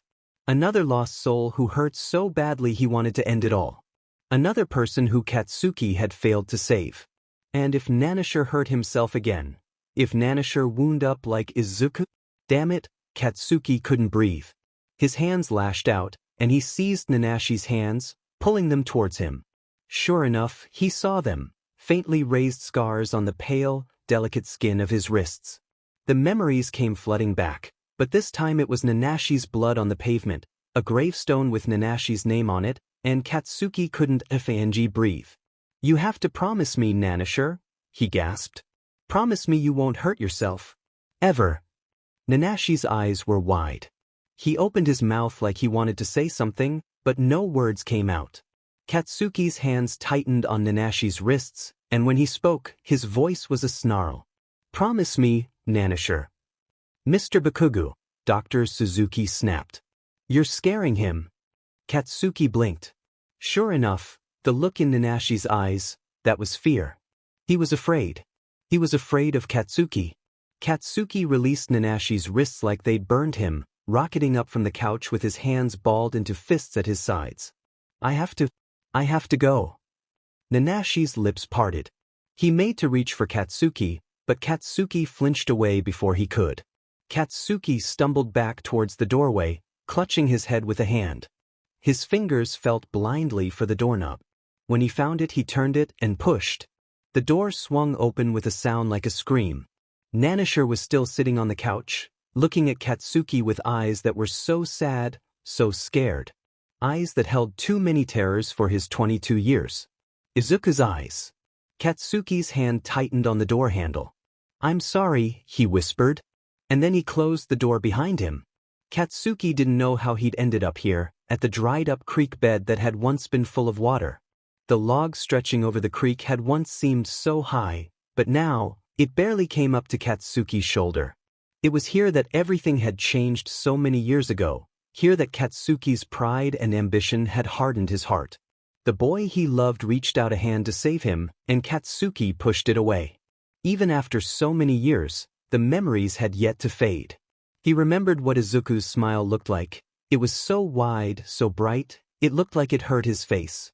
He still remembered what Izuku's curls felt like against his fingertips, still remembered what his voice sounded like when he got excited.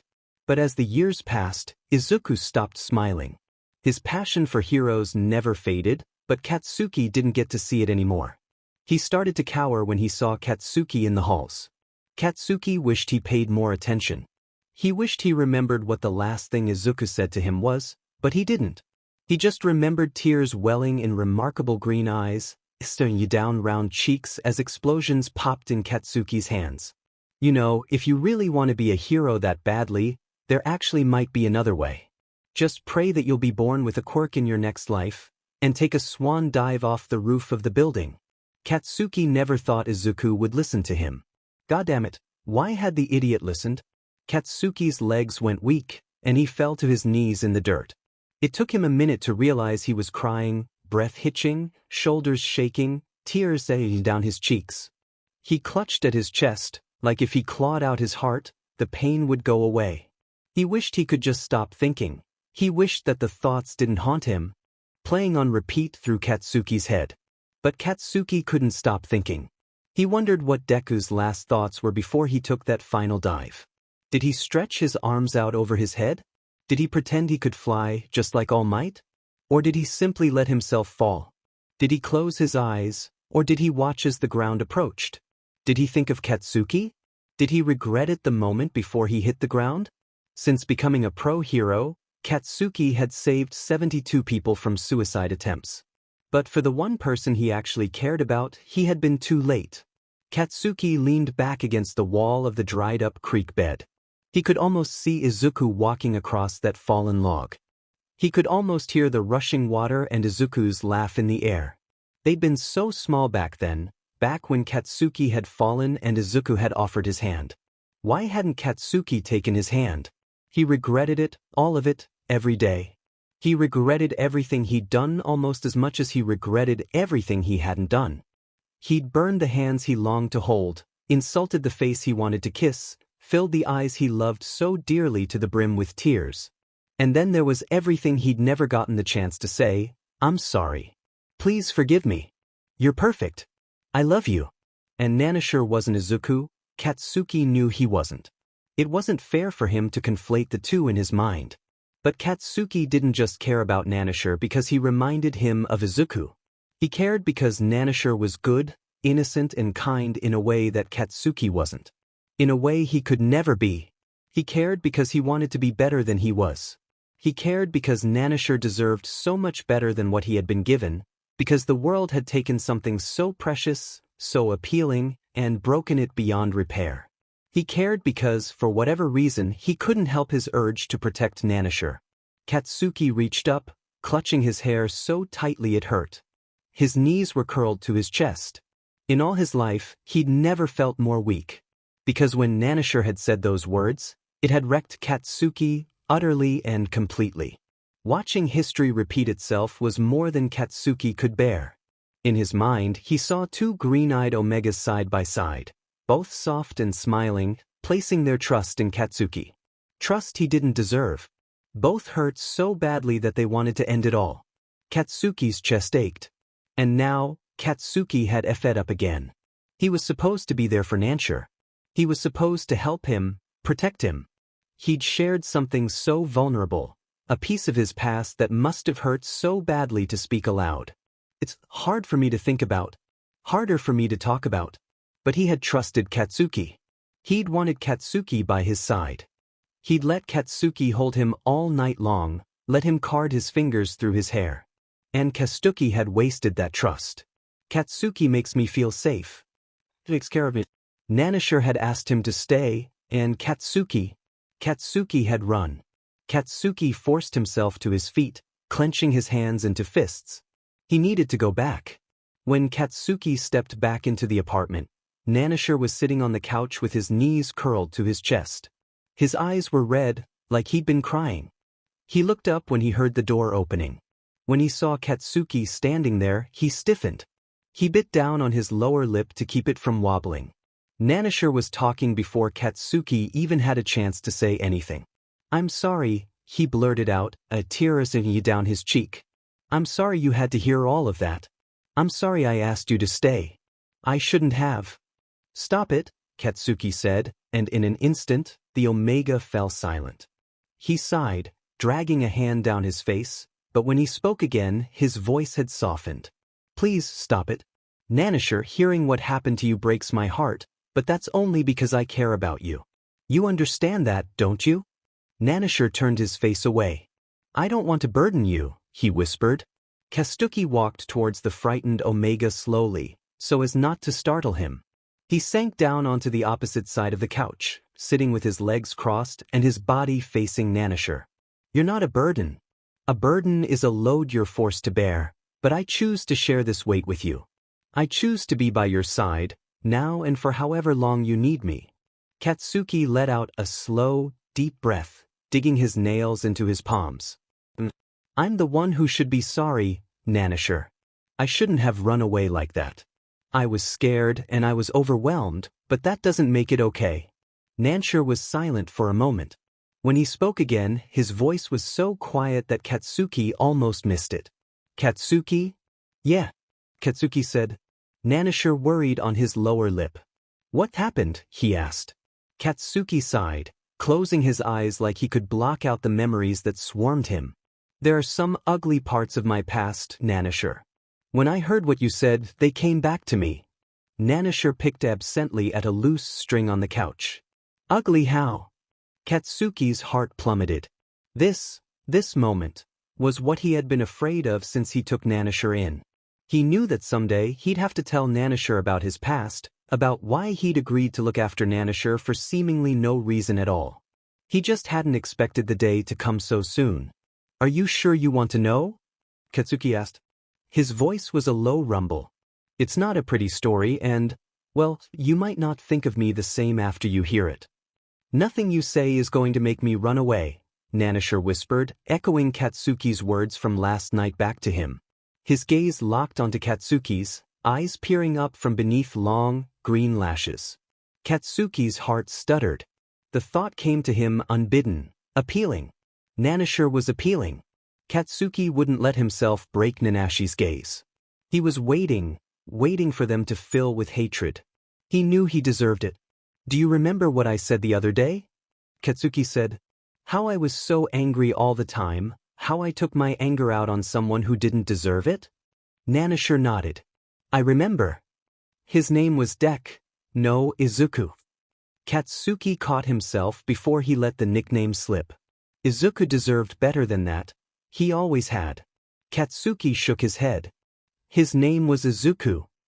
Nanashi's eyes widened, and he flinched. He must have recognized the name Katsuki called him earlier. "I'd known him since the time I could walk," Katsuki explained. "Growing up, we were always together. We were practically joined at the hip." He huffed a sad, broken laugh, thinking about the tiny, green-haired boy who used to trail him around. Did they really used to be that small?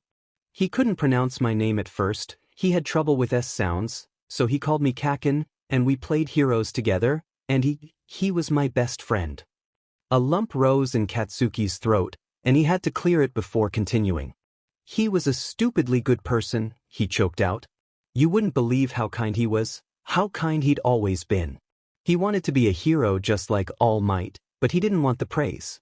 He just wanted to be able to help people."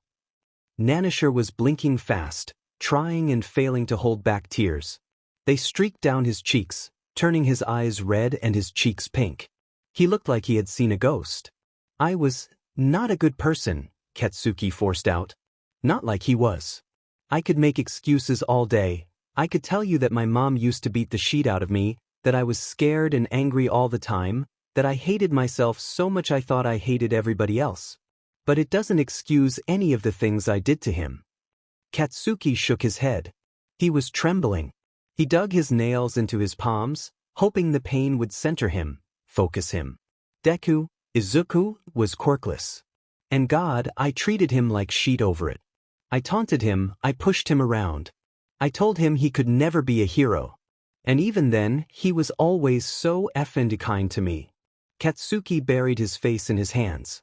I hated it. Every day, I wished for him to lash out at me, because then I could stop feeling like such a piece of shit every time I hurt him. Eventually I started to think he was looking down on me. And that only made me angrier. Nanashi's shaking hand had come up to cover his mouth. He must hate me now, Katsuki thought, but he wouldn't let himself stop. Nanashi deserved to know the truth. When I heard that Izuku was trying out for UA, I was furious. I think a part of me was scared. The UA entrance exam is notoriously dangerous, and he was defenseless. Katsuki braced himself for the words he had to speak, tearing his gaze away from Nanashi's at long last. After Nanashi knew, he would see what a monster Katsuki really was. I told him not to do it, he breathed. I told him that if he was so desperate to be a hero, he should take a swan dive off the roof of the building and hope he'd be born with a quirk in his next life. Nanashi's breath hitched. Katsuki's chest burned with the effort it took to keep his tears inside. Izuku went missing later that night, and it was at that moment I realized I'd effed up. I'd effed up so badly I could never fix it, no matter how hard I tried. Search parties were formed, and I went out with them. I couldn't sleep for the entire time he was missing. I just wanted, his voice cracked. I just wanted to bring him home. The apartment was silent but for Katsuki's ill-bred breathing and Nanashi's racking sobs. Every word was a struggle, but Katsuki couldn't stop now. 3 days later, they found something, a pool of dried blood on the ground. They tested it and it was his.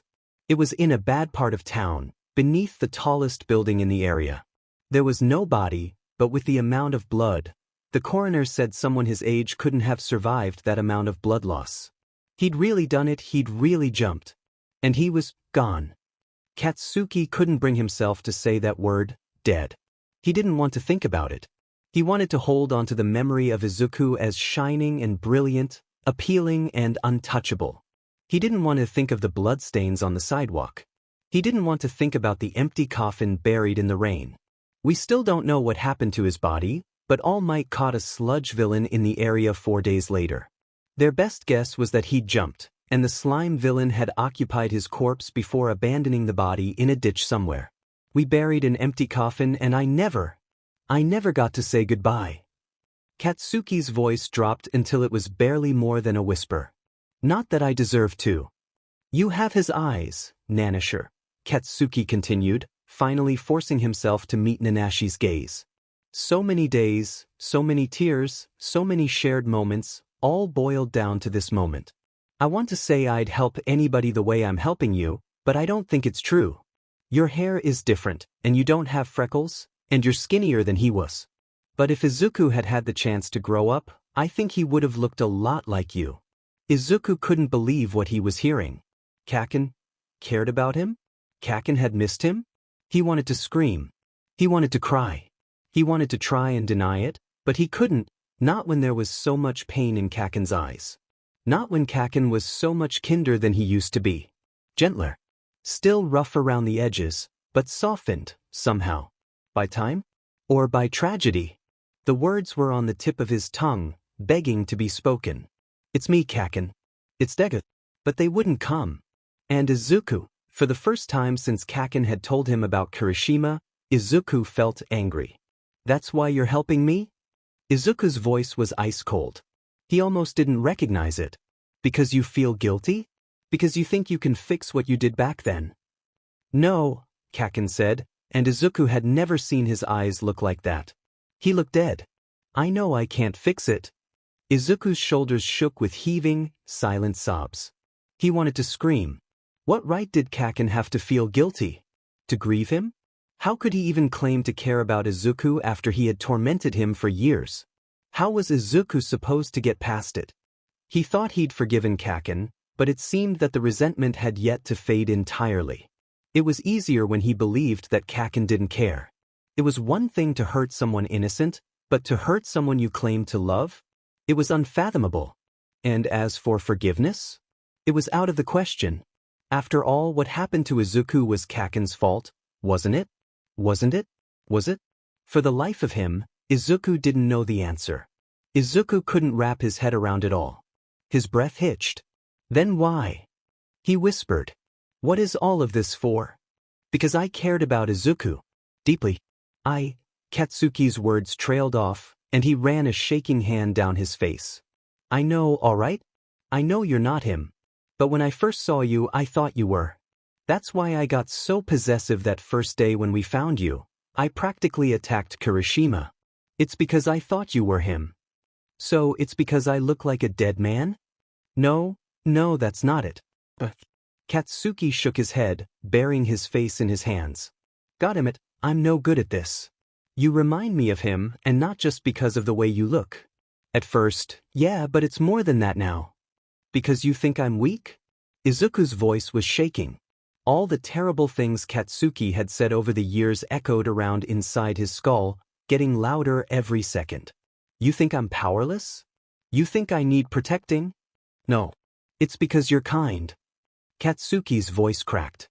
He looked up, meeting Izuku's eyes, and Izuku was shocked to see tears in his blood-red gaze. Nanashi, I know that I'm not going to be the one to save you. I'll help you on your journey as much as you'll let me, but you are going to be the one to save yourself. It's selfish of me, but I'm hoping that maybe you'll save me too. You're better than I am. Just like he was. And the pain, the desolation in Katsuki's voice. Izuku had never heard anything like it. He never thought he'd see Kaken grieving, especially not over him. And the hard knot of anger in Izuku's gut began to soften, just a bit. Just enough. I'm not the same person you lost, Izuku whispered. And he wasn't. The Izuku Katsuki knew was gone. The person sitting in front of him was an empty, broken shell, a husk of who he used to be. Katsuki remembered Izuku as innocent, as pure. As if the boy sitting in front of him wasn't covered in filth, dirtier than the disgusting city streets they thought he had died on. I know, Katsuki replied. His voice was hardly more than a whisper. I know you're not him. Izuku's throat worked. And if you're looking for forgiveness, I can't give it to you. I know that too. Katsuki shook his head, turning his face away. Listen, just forget I said anything. Katsuki, wait. Izuku lunged, wrapping his hand around Katsuki's wrist. Kaken was so warm, he'd always been so warm. He shone so bright when they were younger that it was no surprise that his touch burned. But in the weeks since Katsuki had taken him in, Izuku had seen a different side of him. A warmth that was used to heal, not hurt. Fire. That brought life, not destruction. I can't forgive you for what you did, Izuku whispered. But I see you, Katsuki. You're not a bad person. Your heart is good. I think Izuku would have known it too. Katsuki's gaze shuddered. Don't say that sheet. Okay. Katsuki. Stop. Katsuki's voice was as cold and hard as steel. It was my fault, Nanashi. He's dead and it's all my fault. Gently, he extracted his wrist from Izuku's grasp and stood.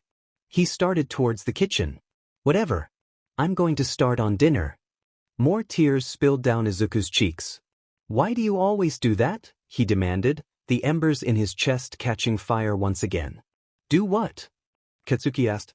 You expect me to bare my soul to you, to tell you things I've done and things that have been done to me. Things that disgust me. Things that should disgust you too. Izuku's voice cracked, and he swiped at his tears angrily with the back of his hand. But the second you get uncomfortable, the second things get just a little bit real, you pull away and you leave me behind. A plea entered his voice. Don't leave, Katsuki. Katsuki turned his head, and suddenly, Izuku saw why he was so desperate to get away. Katsuki was crying. Nanashi, I want to be strong for you. I need to be strong for you. I promise to keep you safe, so I can't let you see how fed up I am. I just can't. I don't need you to be strong, Izuku begged. He could feel his heart breaking as he looked up at Kaken, the strongest person he'd ever known who was crying over him. He couldn't forgive Kaken, and yet, I just need you to be here with me.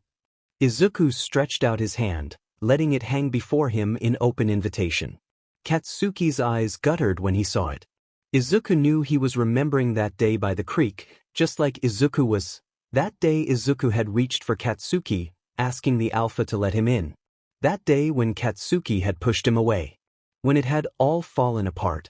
Katsuki only stared at Izuku's palm.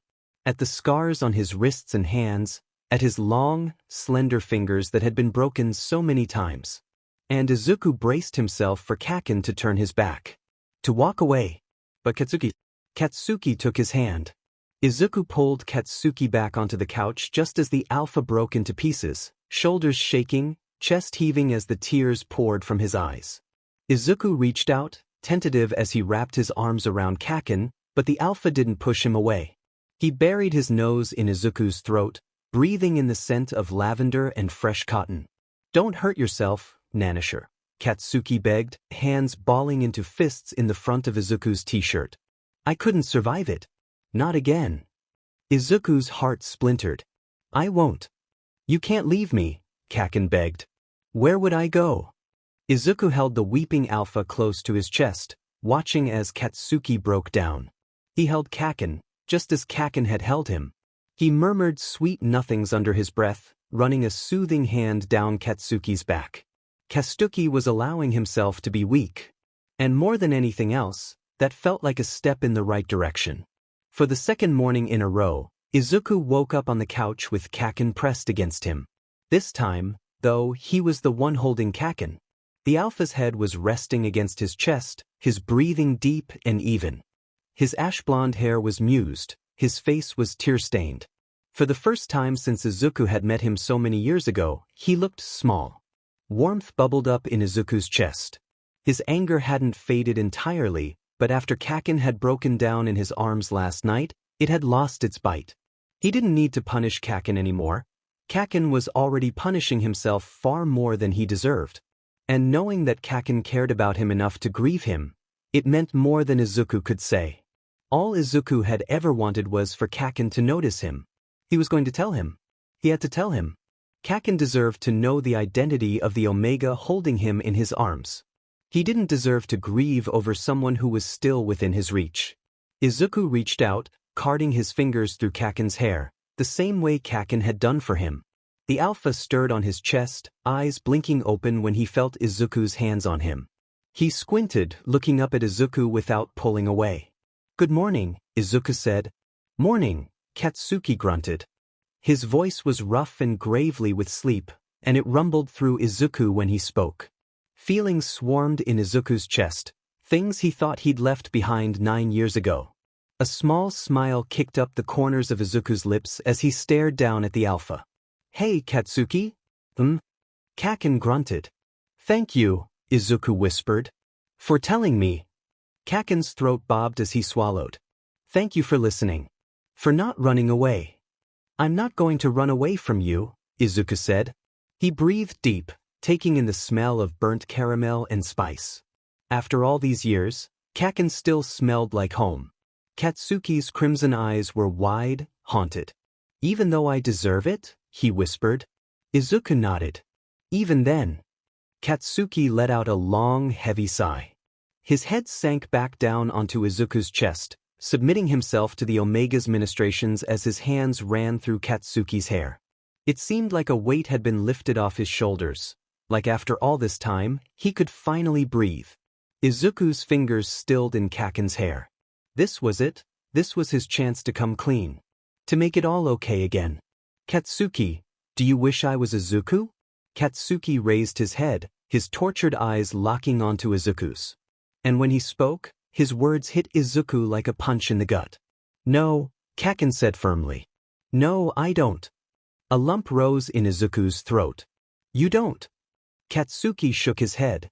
"I know it's horrible, but it hurts more to think that he's been alive and hurting all this time. It's easier to believe that he's really gone." His voice broke and he turned his face away. "At least then he's not in pain." Izuku's heart thudded painfully. That's not what he expected to hear, not what he wanted to hear. He swallowed. "What about his family?" he asked. "It's just his mom," Katsuki said.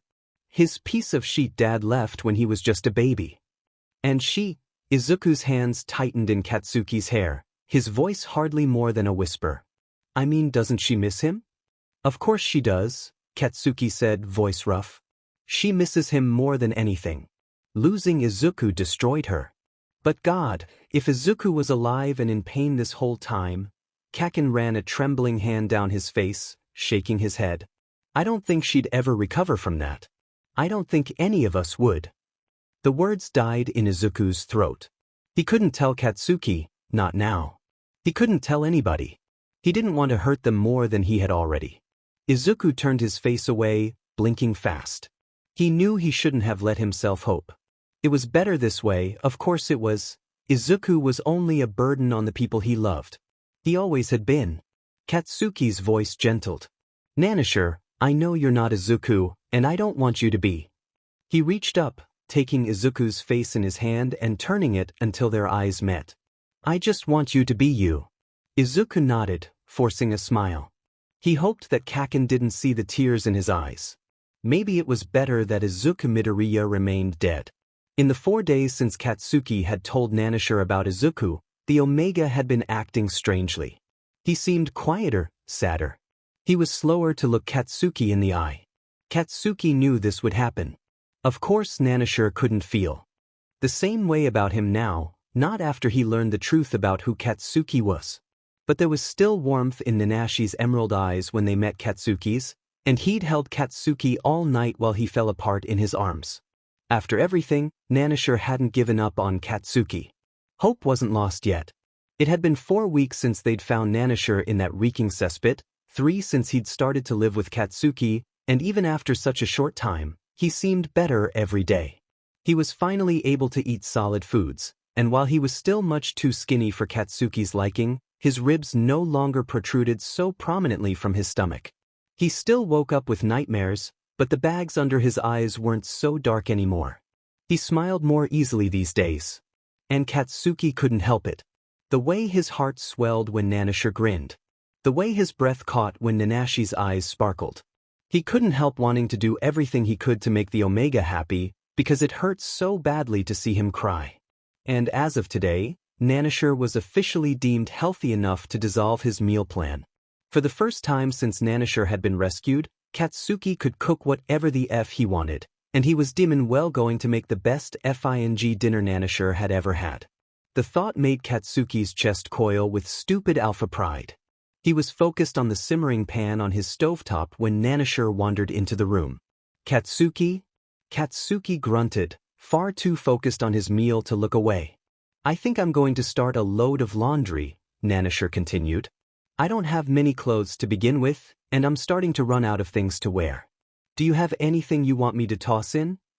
Katsuki turned with a scowl, just long enough to face the Omega standing at the other end of the kitchen. You don't have to do the FA. The words promptly died in his throat. Katsuki knew, objectively speaking, that Nanashi was good-looking. He'd noticed it himself more than once since he'd taken Nanashi in moments when the Omega had looked up at him from underneath long green lashes, those emerald eyes wide, and the only thought that came to Katsuki's head was that Nanashi was appealing. But for the first time, Katsuki felt struck stupid. Nanashi was leaning against the wall, brown hair tied into a messy bun at the top of his head. He looked relaxed. Maybe not happy, but content. He was more at ease than Katsuki had ever seen him. But the thing that made Katsuki stop in his tracks was Nanashi's clothes. He really must have been running low on things to wear, because one of Katsuki's shirts was draped over his frame. It was several sizes too large, and the neckline hung off one of Nanashi's shoulders, exposing his pale, thin chest and sweeping collarbones. The bite marks littering his skin still made Katsuki's blood run cold, but for once, it wasn't enough to swamp the heat currently sweeping through him. But if seeing Nanashi in Katsuki's own clothes wasn't enough, the sinfully tiny gym shorts he was wearing most definitely were. When Katsuki had bought them, Nanashi had been so underweight that the fabric had been baggy. But after a month of regular meals, Nanashi could fill them out, and now they were tight across but that had Katsuki seeing stars. And they were short, leaving practically nothing to the imagination. The entirety of Nanashi's milky pale thighs was revealed to him, covered in the scars of cuts and bite marks, but no less appealing for it. And with the amount of skin on display, Katsuki noticed something he hadn't before. Freckles. Nanashi had freckles. There weren't many, certainly not as many as Izuku had had, but they were there, tiny and delicate, littered like stars across the skin of his legs, his chest, the bridge of his nose. The more time Nanashi spent in the sun, Katsuki knew, the more those freckles would reveal themselves, until he was absolutely covered. Nanashi pulled his plump lower lip between his teeth, worrying at it nervously. But that little habit had never affected Katsuki the way it was doing now. Katsuki? Katsuki's gaze snapped up from where he'd been staring at Nanashi's mouth. Damn it, he needed to get himself under control. What? He asked, voice gravelly. Nanashi was staring at him like he'd suddenly lost his mind. Your laundry? But I can do the laundry, Katsuki croaked. That's silly. You're already cooking. Nanashi pet his hip, leaning against the doorframe. You have a washer and dryer in your apartment, right? I'll just throw a few things in. You don't have to, Katsuki protested. I want to. Nanashi shrugged. It makes me feel useful. Besides, doing ordinary tasks like that is nice. Methodical. His gaze dropped to the tile, and he picked absently at a hangnail. It reminds me that I'm really here, you know? Oh, alright then. Katsuki cleared his throat. I have a few things that you could throw in for me. Lead the way, Nanashi said. I'll be right there. Katsuki left the vegetables simmering on the stovetop as he made his way into his room, haphazardly grabbing the laundry hamper from where it leaned against his dresser. He didn't have too much in the way of laundry, but then, Nanashi had significantly less clothes than he did. They would have to fix that. Nanashi knocked softly against the doorframe, a half-full laundry basket propped against his hip. A few wisps of dark hair had escaped his bun and now framed his face. He looked soft and sweet and utterly perfect standing there, his scent threading through the air, and Katsuki's heart clenched in his chest. You can come in, Katsuki said. Just set the basket on the bed. Nanashi wandered inside slowly, eyes darting around Katsuki's space. He placed the basket down absently, running a hand over Katsuki's comforter. You know, he said casually, I don't think I've ever seen your room before. Katsuki blinked. Really? Nanashi made a soft noise of affirmation in the back of his throat. Well, it's nothing special. Katsuki shrugged, looking around at the bare white walls, dark blue comforter, and sparse furniture. The only thing that really gave the room any character was the bookshelf by the window, filled with books, journals, and, Katsuki's face heated, his fairly large collection of romance manga. It's not what I expected, Nanashi said, breaking Katsuki out of his thoughts. What were you expecting? Katsuki asked. I don't know. It's just so sparse. Katsuki supplied. Plain? Boring. Nanashi's lips twisted up at the corners. I was going to say it more nicely than that. Katsuki snorted. Don't worry about sugarcoating it, he said. I've been a homebody for the past couple of weeks, but most of the time, I'm not at the house a lot. I work overtime, I don't take vacations, and on the weekends, I try to spend as little time here as possible. A crease appeared between Nanashi's brows. Why? Katsuki shrugged. This apartment is a place for me to crash and shower and not die of exposure, but it's never really been a home. There's nothing here for me. I have no family and hardly any friends, and I don't know. He shoved his hands into his pockets, feeling suddenly self-conscious for no reason at all. It gets lonely. Katsuki had never admitted that before, not even to himself. And now? Nanashi studied him, his head ped to the side. I mean, now that you're stuck here with me. Do you resent me for keeping you here? Katsuki stepped forward, invading Nanashi's personal space. The Omega kept his gaze trained on the ground, and his breath was hot where it fanned out against Katsuki's chest. Katsuki lifted Nanashi's chin with a finger, forcing the Omega to look him in the eye. I could never resent you, Nanashi, but more importantly, this place is different than it was before. You're here now. I like taking care of things. That's why I always wanted to be a hero. And if the apartment was lonely before, it isn't anymore. You've breathed life into this place. Nanashi's eyes were wide and glistening. That's... His breath hitched, his gaze flickering over Katsuki's face. I mean, that means a lot to me. It's been a while since I've had a place to call home. Well, that's what I'd like this place to be. A home, Katsuki breathed. They were still standing close, too close, but Katsuki couldn't bring himself to pull away from the heat of Nanashi's body. For both of us. The tiniest of smiles graced Nanashi's lips. I like that. Nanashi's tongue darted out, wetting his lips. Katsuki. Katsuki's gaze had dropped to Nanashi's lips and he was having trouble thinking about anything other than what they would taste like. The Omega's button nose crinkled, his eyes darting toward the door. Is something burning? And just like that, the moment was broken. Katsuki's head snapped up. Sheet. He tore out of the room and into the kitchen, where, sure enough, a charred, burning smell was thick enough to choke on. Katsuki turned off the stove, staring in dismay at the charred ruin of the meal he'd worked so hard on. He wanted to break something. But in the back of his mind, a tiny voice whispered that maybe this was for the best.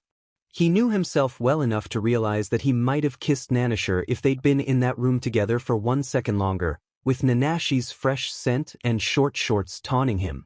He swore to himself then and there that he would never let something like that happen again, ever. Because Nanashi was off limits. Like it or not, the Omega had been traumatized beyond belief, enough that he had nightmares about his caretaker assaulting him and had truly believed, for a time, that Katsuki was only sheltering him in exchange for section. He couldn't let his stupid alpha hormones get in the way of what Nanashi needed. He needed to provide the Omega with stability, safety, and support, and anything that went beyond that was out of the question.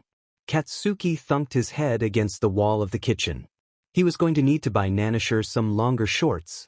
Nanashi laughed and laughed when he saw the ruined remains of what was supposed to be his celebratory dinner. Katsuki had never heard him laugh so loudly before. And Katsuki sulked anyway, but Nanashi's laugh made him feel better. Just a bit. Nanashi's first dinner off his meal plan ended up being greasy takeout pizza, but he didn't seem to mind. They ate curled up on the couch together, And while Nanashi watched a documentary about the most prolific heroes that had risen since All Might's fall, a list that Katsuki was on, Katsuki watched the wonder flicker over Nanashi's face. And for the first time in a long time, he didn't feel alone. When Katsuki came into his room that night, he found a stack of folded laundry on his bed, smelling of lavender and fresh cotton. Immediately, he shrugged out of his shirt and tugged on a fresh one, wanting to be drowned in Nanashi's sweet, clean scent. He collapsed into bed, simply breathing, content in the knowledge that Nanashi was safe and sound in the next room over. Katsuki groaned, covering his face with a hand. He was so royally effed. Izuku lurched awake in the dead of night, trapped in between sleep and wakefulness. He thrashed, clawing at his throat. He couldn't breathe. Why couldn't he breathe? The world came back to him slowly as his eyes adjusted to the darkness. He was wrapped in a forest green blanket that smelled of kakin, sleeping on a soft bed in one of Kakin's stolen shirts instead of tiny scraps of satin and lace. There were no shadows in the darkness, nobody beside him or on top of him. He was alone. It was a dream, he told himself. Safe, you're safe. But the panicked haze that had settled over him refused to be dispelled so easily. His damaged, sleep-addled mind threatened to slip right back into the horrors of the past, and he couldn't force his racing heartbeat to slow. Izuku tore the blankets off, a sob catching in his throat when they caught around his legs. God damn it, he needed to get out, to get away. Away from this dark room and the shadows that loomed around him, staring into his soul. Away from the nightmares that still haunted him, playing out in sickening detail every time he closed his eyes. He stumbled to his feet, tripping over his own legs and falling onto the plush carpet with a muffled thud. Pain shot up his wrists and knees where he'd landed wrong. He in a muffled breath, half sobbing as his panic-riddled brain. Delirious as he was, the pain was the only thing he could latch onto to keep him grounded.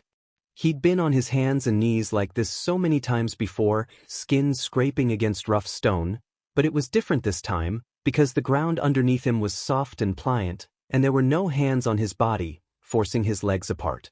The clothes he was wearing were comfortable, baggy and soft, and when he breathed in deep, he could smell kakin on them. Bile rose in Izuku's throat. Kakin. Kakin, who probably thought he was disgusting. Who took him in out of pity. Kakin, who was glad he was dead. Katsuki, do you wish I was Izuku? No, I don't. Izuku didn't let himself show it, but those words had sent him spiraling into a dark, dangerous part of his mind, and he didn't know if he'd ever make it back. Because Katsuki didn't want him to be alive after all this time. According to the Alpha, Izuku's mother didn't want it either. And God only knew that Izuku wished he'd died years ago. I know it's horrible, but it hurts more to think that he's been alive and hurting all this time. It's easier to believe that he's really gone. I tried, Kakin, Izuku thought. I tried so many times to end it all. I stopped eating, stopped drinking. I bashed my head against the wall until I bled. I even jumped from that building, the one where they found my blood, but it's not for the reasons you think. I let myself slip away into nothingness, and I hoped so badly that nobody would ever pull me out. But Kakin had come, and Kakin had saved him. So why did Izuku still feel so empty? Izuku stumbled to his feet, leaning against the wall to keep himself upright. He didn't know where he was going. He only knew that he couldn't be here anymore. That if he had to spend another moment alone in the dark, quiet shadows, he was going to break down again. Nanashi, I know you're not Izuku, and I don't want you to be. The lights in the hall were on. Izuku didn't know, but he couldn't help but think that Kakin left them on for him, so that if Izuku ever needed it, he could find his way to the light. But the fluorescents were too bold, too bright, and hurt his eyes, and where a moment ago the darkness had been overwhelming, now Izuku craved it. He didn't want to be awake anymore, didn't want to be conscious. He just wanted it to stop. Izuku found himself in the bathroom, glaring at his own reflection in the water-stained mirror. His hair was tangled and messy, his eyes red-rimmed. He wasn't quite as thin as he had been, but he was far from a healthy weight, and where Kakin's too large t-shirt hung off his shoulder, he could see the prominent bulge of his collarbones pressing against skin. His eyes were dull, cheeks hollow, and while he'd once hated how young he looked, Now all he wanted was to recapture that youthful innocence. So much had happened, and now, Izuku didn't even recognize the person he saw in the mirror. He really was Nanashi. Nobody. Suddenly, the tears were welling up and spilling over, and it was all Izuku could do not to scream. He just wanted out of his body, out of this house, out of his life. He wanted the pain to go away. It was at that moment that Izuku's eyes landed on Katsuki's straight razor. Of course Kaken used a straight razor. He needed to be the best at everything, and apparently that included the best shave. But Izuku had never really paid attention to the thing until now. Had never really had a reason to. And Dr. Suzuki hadn't deemed Izuku at high enough suicide risk that she asked Kaken to hide all sharp objects in the house. The blade taunted him. It would be easy really, to end it all. A lot easier than it would be to keep on living. And after all, wasn't that what Izuku had wanted?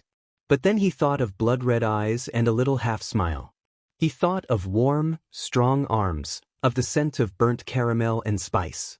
What would it do to Kaken to find Izuku's body in the morning, bloody and pale and cold? Kaken was still haunted by the memories of Izuku's first death, still carried the weight of it on his shoulders. And as much as Izuku wanted it, he wouldn't be another scar on the Alpha's soul. But that didn't mean he had to refrain entirely. With trembling hands, Izuku grabbed the razor.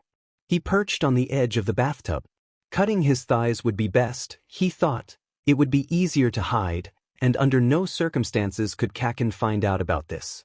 If he cut high enough, he might even still be able to wear shorts. With a deep breath, he held the blade above his skin. It's not like he'd never hurt himself before. He could do this. He needed this. And without letting himself think too hard, he pressed down and pulled. Flesh parted underneath the blade. For a moment, the cut was clean, and Izuku could see the shiny, whitish-pink color of severed muscle. But then blood started beading inside the cut, spilling over and down the milky white skin of his thigh. Izuku felt sick to his stomach, but the pain soothed him more than it sickened him, and he watched in morbid fascination as the blood dripped down his skin. He raised the blade. And started again. It took 6 cuts before Izuku could breathe again. Some short, some long, some shallow, some deep. The first he'd made was still the deepest, and blood was still pouring out of it, staining his skin scarlet. He reached out with shaking hands, grabbing tissues from the counter and pressing them over the ruined skin of his thighs, but it wasn't enough to stop bleeding, and when he pulled the tissue away, more blood welled up to replace what had been mopped away. Red-stained paper was plastered to his skin where the damp tissue had stuck. Damn it, damn it, damn it. Izuku should have thought ahead, should have pulled out Katsuki's med kit before using the razor. His hands shook, covered with tacky, drying blood as he reached for the medicine cabinet, smearing crimson across the mirror. There, alcohol swipes, gauze, and medical tape. Izuku grabbed what he needed, trembling so hard he almost dropped the supplies before he got a chance to use them. He tore a cleaning swab open, wrinkling his nose at the smell of antiseptic. This was going to hurt. But that pain cleared his head, made his panic subside. Pain was what he wanted, wasn't it? Gritting his teeth, Izuku dragged the alcohol swabs across his cuts, wincing at the sting. Cleaning the cuts hurt even worse than making them did, but he couldn't let them get infected. Couldn't be more of a burden on Kaken than he already was. The cuts were clean now, but the bleeding still hadn't stopped. Izuku ripped open a package of gauze, spreading it over the tops of both thighs. Then, with unsteady hands, he unrolled the medical tape, wrapping it around and around his bloody legs so that the gauze was held in place. It was messy, but it worked well enough for what he needed. After applying a second gauze pad over the deepest cut, it soaked through his makeshift bandage after a minute or so. He took to cleaning, scrubbing the blood from the sink and mirror like he was hiding the evidence at a murder scene. The gauze wrappers and bloody tissues he flushed down the toilet. He couldn't leave them in the trash can for Kaken to find. Once it was all over, said and done, Izuku crept back down the hallway and into his room, trying not to wake the sleeping Alpha a few doors down. He shut the door behind him, but the darkness felt less oppressive now. The pain reminded him that he was here, that he was real. Izuku crawled into bed, pulling the blanket Kaken had scented closer to his face and breathing in the aroma that had always brought him so much comfort. And there, in the safety of his bedroom, Izuku let himself cry, hiccups and racking sobs shaking his tiny body as the reality of his situation set in. Kaken was trying so hard to keep him safe, so hard to protect Izuku from the world, but the only person he really needed protecting from was himself. Something was wrong. Katsuki could feel it, but he couldn't name it. It hovered at the back of his mind, just out of reach. What was that feeling that he just couldn't shake? What was Katsuki missing? He kept on wondering as he made breakfast for himself and Nanashi. Just rice and eggs, nothing too complicated, but nutritious enough that it would be good for Nanashi's still thin frame. The Omega wasn't up yet, but Katsuki wanted everything to be ready by the time he awoke. The longer Nanashi stayed with Katsuki, the more smitten he was with his new house guest. It wasn't that he'd been apathetic before. On the contrary, Nanashi had consumed his attention since the first day he'd met him. But in the past few weeks, Katsuki had gotten to see hints of the person underneath the layers of trauma that Nanashi was hidden behind. Even after all he'd been through, the Omega was soft, sweet, but there was such an understated strength to him that Katsuki couldn't ignore. Besides that, Nanashi was smart as a WHP, with an intellect that could put even Katsuki's to shame. He didn't smile often, but when he did, it had the power to light up the room. If Mina had been here, she would have poked Katsuki's shoulder and teased him for being whipped, something which he would have vehemently denied. It wasn't like he had romantic feelings for Nanashi. He just liked spending time around the Omega. He liked it when Nanashi mumbled under his breath, liked it when he turned to Katsuki for comfort. And on those few occasions when he aimed his smile at Katsuki, it felt like he was staring directly at the sun. And so what if Nanashi was appealing? Plenty of people were physically attractive. Nanashi wasn't any different. The urge that Katsuki felt to protect him and provide for him was completely platonic. And if the way Nanashi looked at him sometimes made him feel lightheaded, it was just because Katsuki was stunned that he could smile like that after everything that had happened. There was absolutely no other reason. None at all. By the time Nanashi stumbled into the living room, Katsuki's suspicions were confirmed. His eyes were underscored with bruised-looking shadows, and the corners of his mouth were turned down. He looked exhausted, like he hadn't slept all night. "Hey," Katsuki murmured, stepping out from behind the kitchen counter. "You okay?" "Yeah," Nanashi said, sinking down into a seat at the kitchen island. "I didn't sleep well, that's all." Katsuki walked until he was standing next to Nanashi, leaning against the granite and peering down at Nanashi's gaunt, tired face. His chest felt tight. Nanashi had been doing better these past few days, and it hurt to see it all come crumbling down again. Katsuki forced himself to relax, letting soothing pheromones leak from his pores into the air, and he saw Nanashi's shoulders relax, just a bit. "You want to talk about it?" Nanashi shook his head. He still wouldn't meet Katsuki's eyes. Katsuki's inner alpha didn't like that. He frowned. "Can I touch you?" After a moment's hesitation, Nanashi nodded.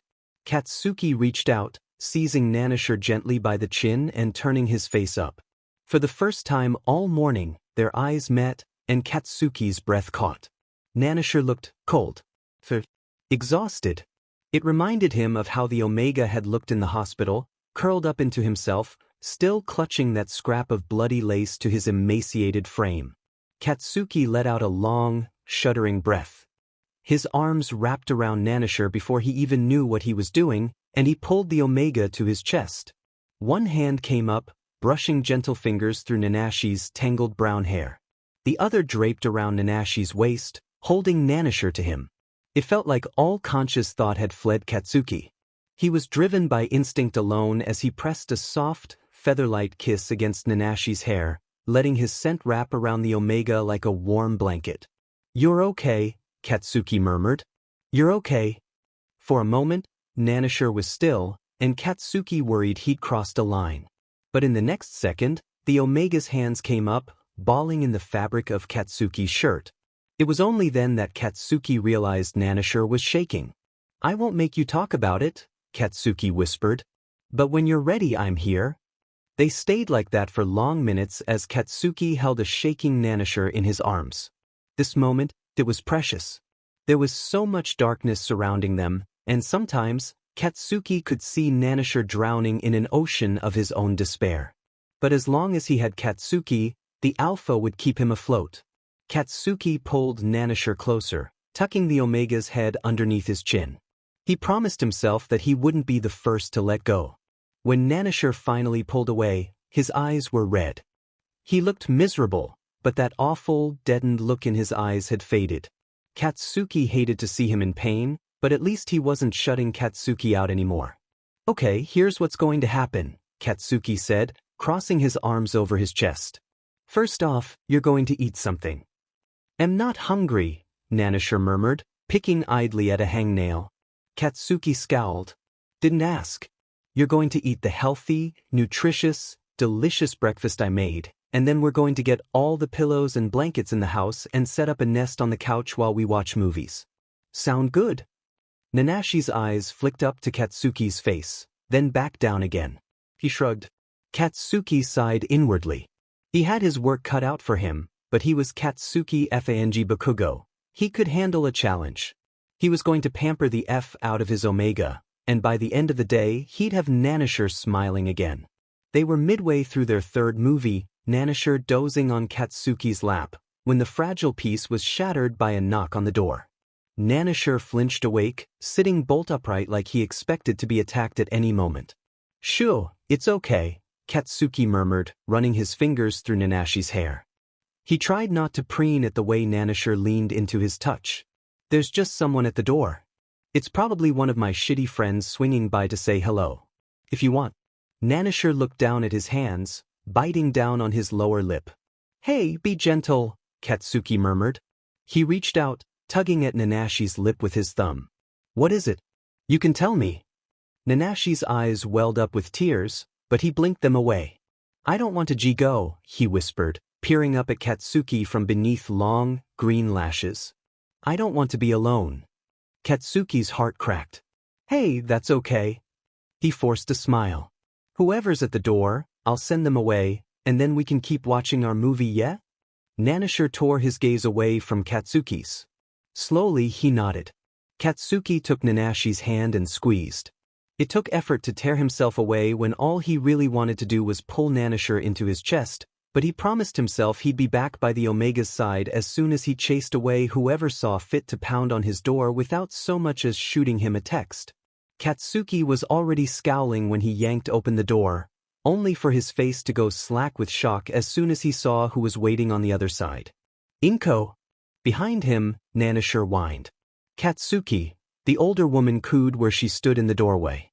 Her face was red and her eyes were puffy, like she'd been crying. "I'm sorry to drop by unannounced." "Hey, no." Katsuki shook his head, brows pinching together in concern. "You know my door is always open to you. Is everything okay?" "Yes, everything's all right," Inko said with a watery smile. "I just wanted to see how you're doing." Nanashi's scent was quickly growing sour. Katsuki didn't quite understand it. Nanashi had never reacted negatively to betas before, but he didn't have to understand it to want to protect Nanashi from whatever was causing him distress. At the same time, though, Inko Midoriya meant more to Katsuki than he could say. He couldn't send her away when she had so clearly been crying. Katsuki frowned. "I'm doing fine, Auntie. Why do you ask?" Inko's face fell. When she spoke again, her voice shook, cracking halfway through her sentence. "It's Izuku's birthday," she whispered. He would have been 23 today. Katsuki's heart plummeted. There was no way was it July already. He'd first found Nanashi in early June, and he'd been on leave ever since. Sure, Katsuki had stopped counting the days now that he was no longer working, but it couldn't be Izuku's birthday yet, could it?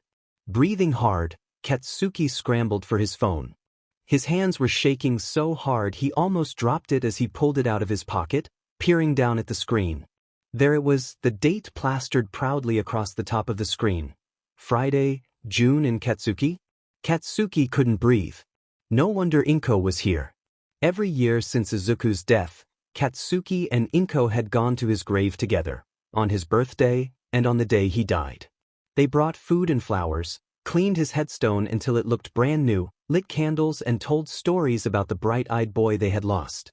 his chest felt too tight and he was shaking and the world was spinning because for the first time in 9 years he forgot. He'd been so caught up with taking care of Nanashi that he'd forgotten the birthday of the boy he'd failed. "I'm so sorry, Auntie," Katsuki choked. "I'm on leave for something personal, and I didn't even realize what day it was." Inko shook her head. "No, Katsuki, it's okay. Please don't cry." Katsuki hadn't even realized that he was crying until Inko pointed it out, but now that he thought about it, his face felt wet. He closed his eyes, running a shaking hand down his face.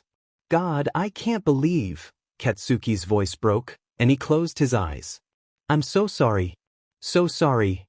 Inko reached out, cupping his face in her hand. "Don't feel bad," she murmured. "You know my Izuku, he wouldn't have been upset, especially if you're taking care of something important." Important? Yes, Nanashi was important. Nanashi was terrified. The smell hit him before anything else, the scent of fear, pure and true, almost as thick as it had been when Katsuki had found him in that reeking cesspit. Next was the small, faint whines emanating from behind him. Katsuki whirled. Nanashi was on the couch, curled up into a little ball with his green blanket wrapped around him. His face was pale, his eyes blown wide as he stared at the woman in the doorway. "Hey, Nanashi, it's okay," Katsuki soothed. He held his hands up in front of his face like he was calming a wild animal. "Inko is a friend." But Nanashi wasn't looking at him. Nanashi stood. For a moment, he was frozen, staring at Inko like he had seen a ghost. A broken sob cracked from behind Katsuki's back, and when he turned, Inko was looking back at Nanashi with tears in her eyes. She took a step forward, reaching out a trembling hand like she wanted to reach for him. Her mouth opened, then closed again. When she spoke, her voice was broken, so quiet that Katsuki could hardly hear. "Izuku." Just like that, the moment turned to glass and shattered. Without a word, Nanashi darted into the back room, door slamming shut behind him. Inko made to run after him. The only thing that kept her from running after Nanashi was the arm Katsuki wrapped around her waist. "Izuku!" Inko screamed, clawing mindlessly at Katsuki's forearm. "Let me go!" Katsuki pulled her back toward the door. He couldn't let her run after Nanashi, convinced that he was her long-lost son, especially after the day Nanashi had had. "Annie, stop, stop." Inko was smaller than Katsuki, but she still fought like a wildcat against his hold. "Katsuki, that's my son. That's my son." "It's not him," Katsuki begged. "Andy, please stop, you're scaring him." Inko shook her head wildly. "I know my son Katsuki," she cried. "That's Izuku. I know it is." "It's not." Katsuki prayed to whatever god might be listening for Inko to believe him. He couldn't let this shitshow get any worse than it already was. "He's an Omega from the OT, we found him a few weeks ago. I'm helping him get back on his feet." Inko sobbed. But his eyes. And Katsuki's heart crumbled in his chest. Because he knew exactly what Inko was going through. He'd thought the same thing all those weeks ago when he'd first found Nanashi, and it had nearly destroyed him. "I know. But he's been through a lot, Annie. I don't want to scare him." Inko sagged in Katsuki's arms. It was like all the fight simply drained out of her. She collapsed, limp and sobbing in his arms. Katsuki raised his knuckles, rapping hesitantly against Nanashi's door. Inko had left several minutes ago, apologizing profusely to Katsuki for her outburst and crying the entire time. She told him to pass her apologies on to Nanashi, that she'd just been so emotional that something inside her had snapped. She was going to visit Izuku's grave and then head home to get some sleep. Katsuki had already changed his clothes so that Inko's scent wouldn't linger on him. He didn't know what it was about the beta woman, but something had set Nanashi off, and Katsuki wasn't taking any chances. "Nanashi?" Katsuki called, leaning his forehead against the door. "Can I come in?" Katsuki could hear something shuffling around inside. When the door cracked open, Nanashi was peering up at him through the gap, emerald eyes swimming with tears as he bit down hard on his lower lip. Katsuki let out a breath. "I'm sorry, she didn't mean to scare you. I should have sent her away like I said I would." He ran a tired hand down his face. God, this had been a long FING day, and all Katsuki really wanted was to curl up on the couch again with Nanashi tucked into his side. I was worried, she's an old friend and she looked upset, but I promised you I would come right back, and I didn't honor that. I'm sorry. When Nanashi spoke, his voice was so quiet that Katsuki hardly heard him. Is she okay? Katsuki blinked. What? That woman, Nanashi said, staring down at his feet. She's okay? Katsuki's smile was strained. Yeah. She's fine now. Nanashi's face cracked. It looked like he was about to burst into tears. That boy you told me about. Your friend. Izuku. Nanashi's shoulders curled in on themselves. That was his mother, yeah, Katsuki said, running a hand over his face. I'm sorry, you really do look like him, Nanashi, and it's his birthday, and when she saw you, I think it just sent her over the edge. He shook his head. It won't happen again. If she needs me, I'll meet her somewhere, but she won't be coming back over while you're here. For some reason, that just made Nanashi look more upset. He bit down harder on his lower lip. Hey, gentle, remember? Katsuki murmured, bringing his hand up to brush his thumb down Nanashi's cheek. It's your friend's birthday? Nanashi choked. Nanashi, we don't have to talk about Izuku if you don't want to, Katsuki said, bringing his other hand up to cup Nanashi's face. I don't want to make you uncomfortable. Nanashi wrapped his shaking arms around himself. Katsuki, his voice broke and he closed his eyes, tears slipping down his cheeks. I don't know what to do. You don't have to do anything. Hey, come here. Katsuki pulled Nanashi closer, wrapping his arms around the smaller man and holding him tight to his chest. He crooned softly. What's got you all worked up? Nanashi's hands balled up into fists in the front of Nanashi's t-shirt. I don't want to hurt anybody. Oh, Nanashi, no. Katsuki shook his head, pulling Nanashi closer. Me and Inko are still grieving, but our pain is our own. It has nothing to do with you. But what if it does? Nanashi sobbed. Katsuki pulled back just enough to look Nanashi in the eye. Just because you look like the boy we lost doesn't mean you have to carry our burdens, he whispered. It's my job to protect you, Nanashi. Please, don't waste your energy worrying about me. God, now that Katsuki looked closer, Nanashi really did look like Izuku. He'd gained a bit of weight, not nearly enough, but his cheeks looked less sunken nonetheless. And even after just a few weeks of regular sunshine, his freckles were popping up all over the place. Not to mention his eyes, so wide, so green, nearly a mirror image of Izuku's. Staring down at Nanashi's face, emerald eyes wide as tears tracked down his cheeks, Katsuki was hit by déjà vu so strong it left him reeling. But Katsuki wouldn't let himself focus on that.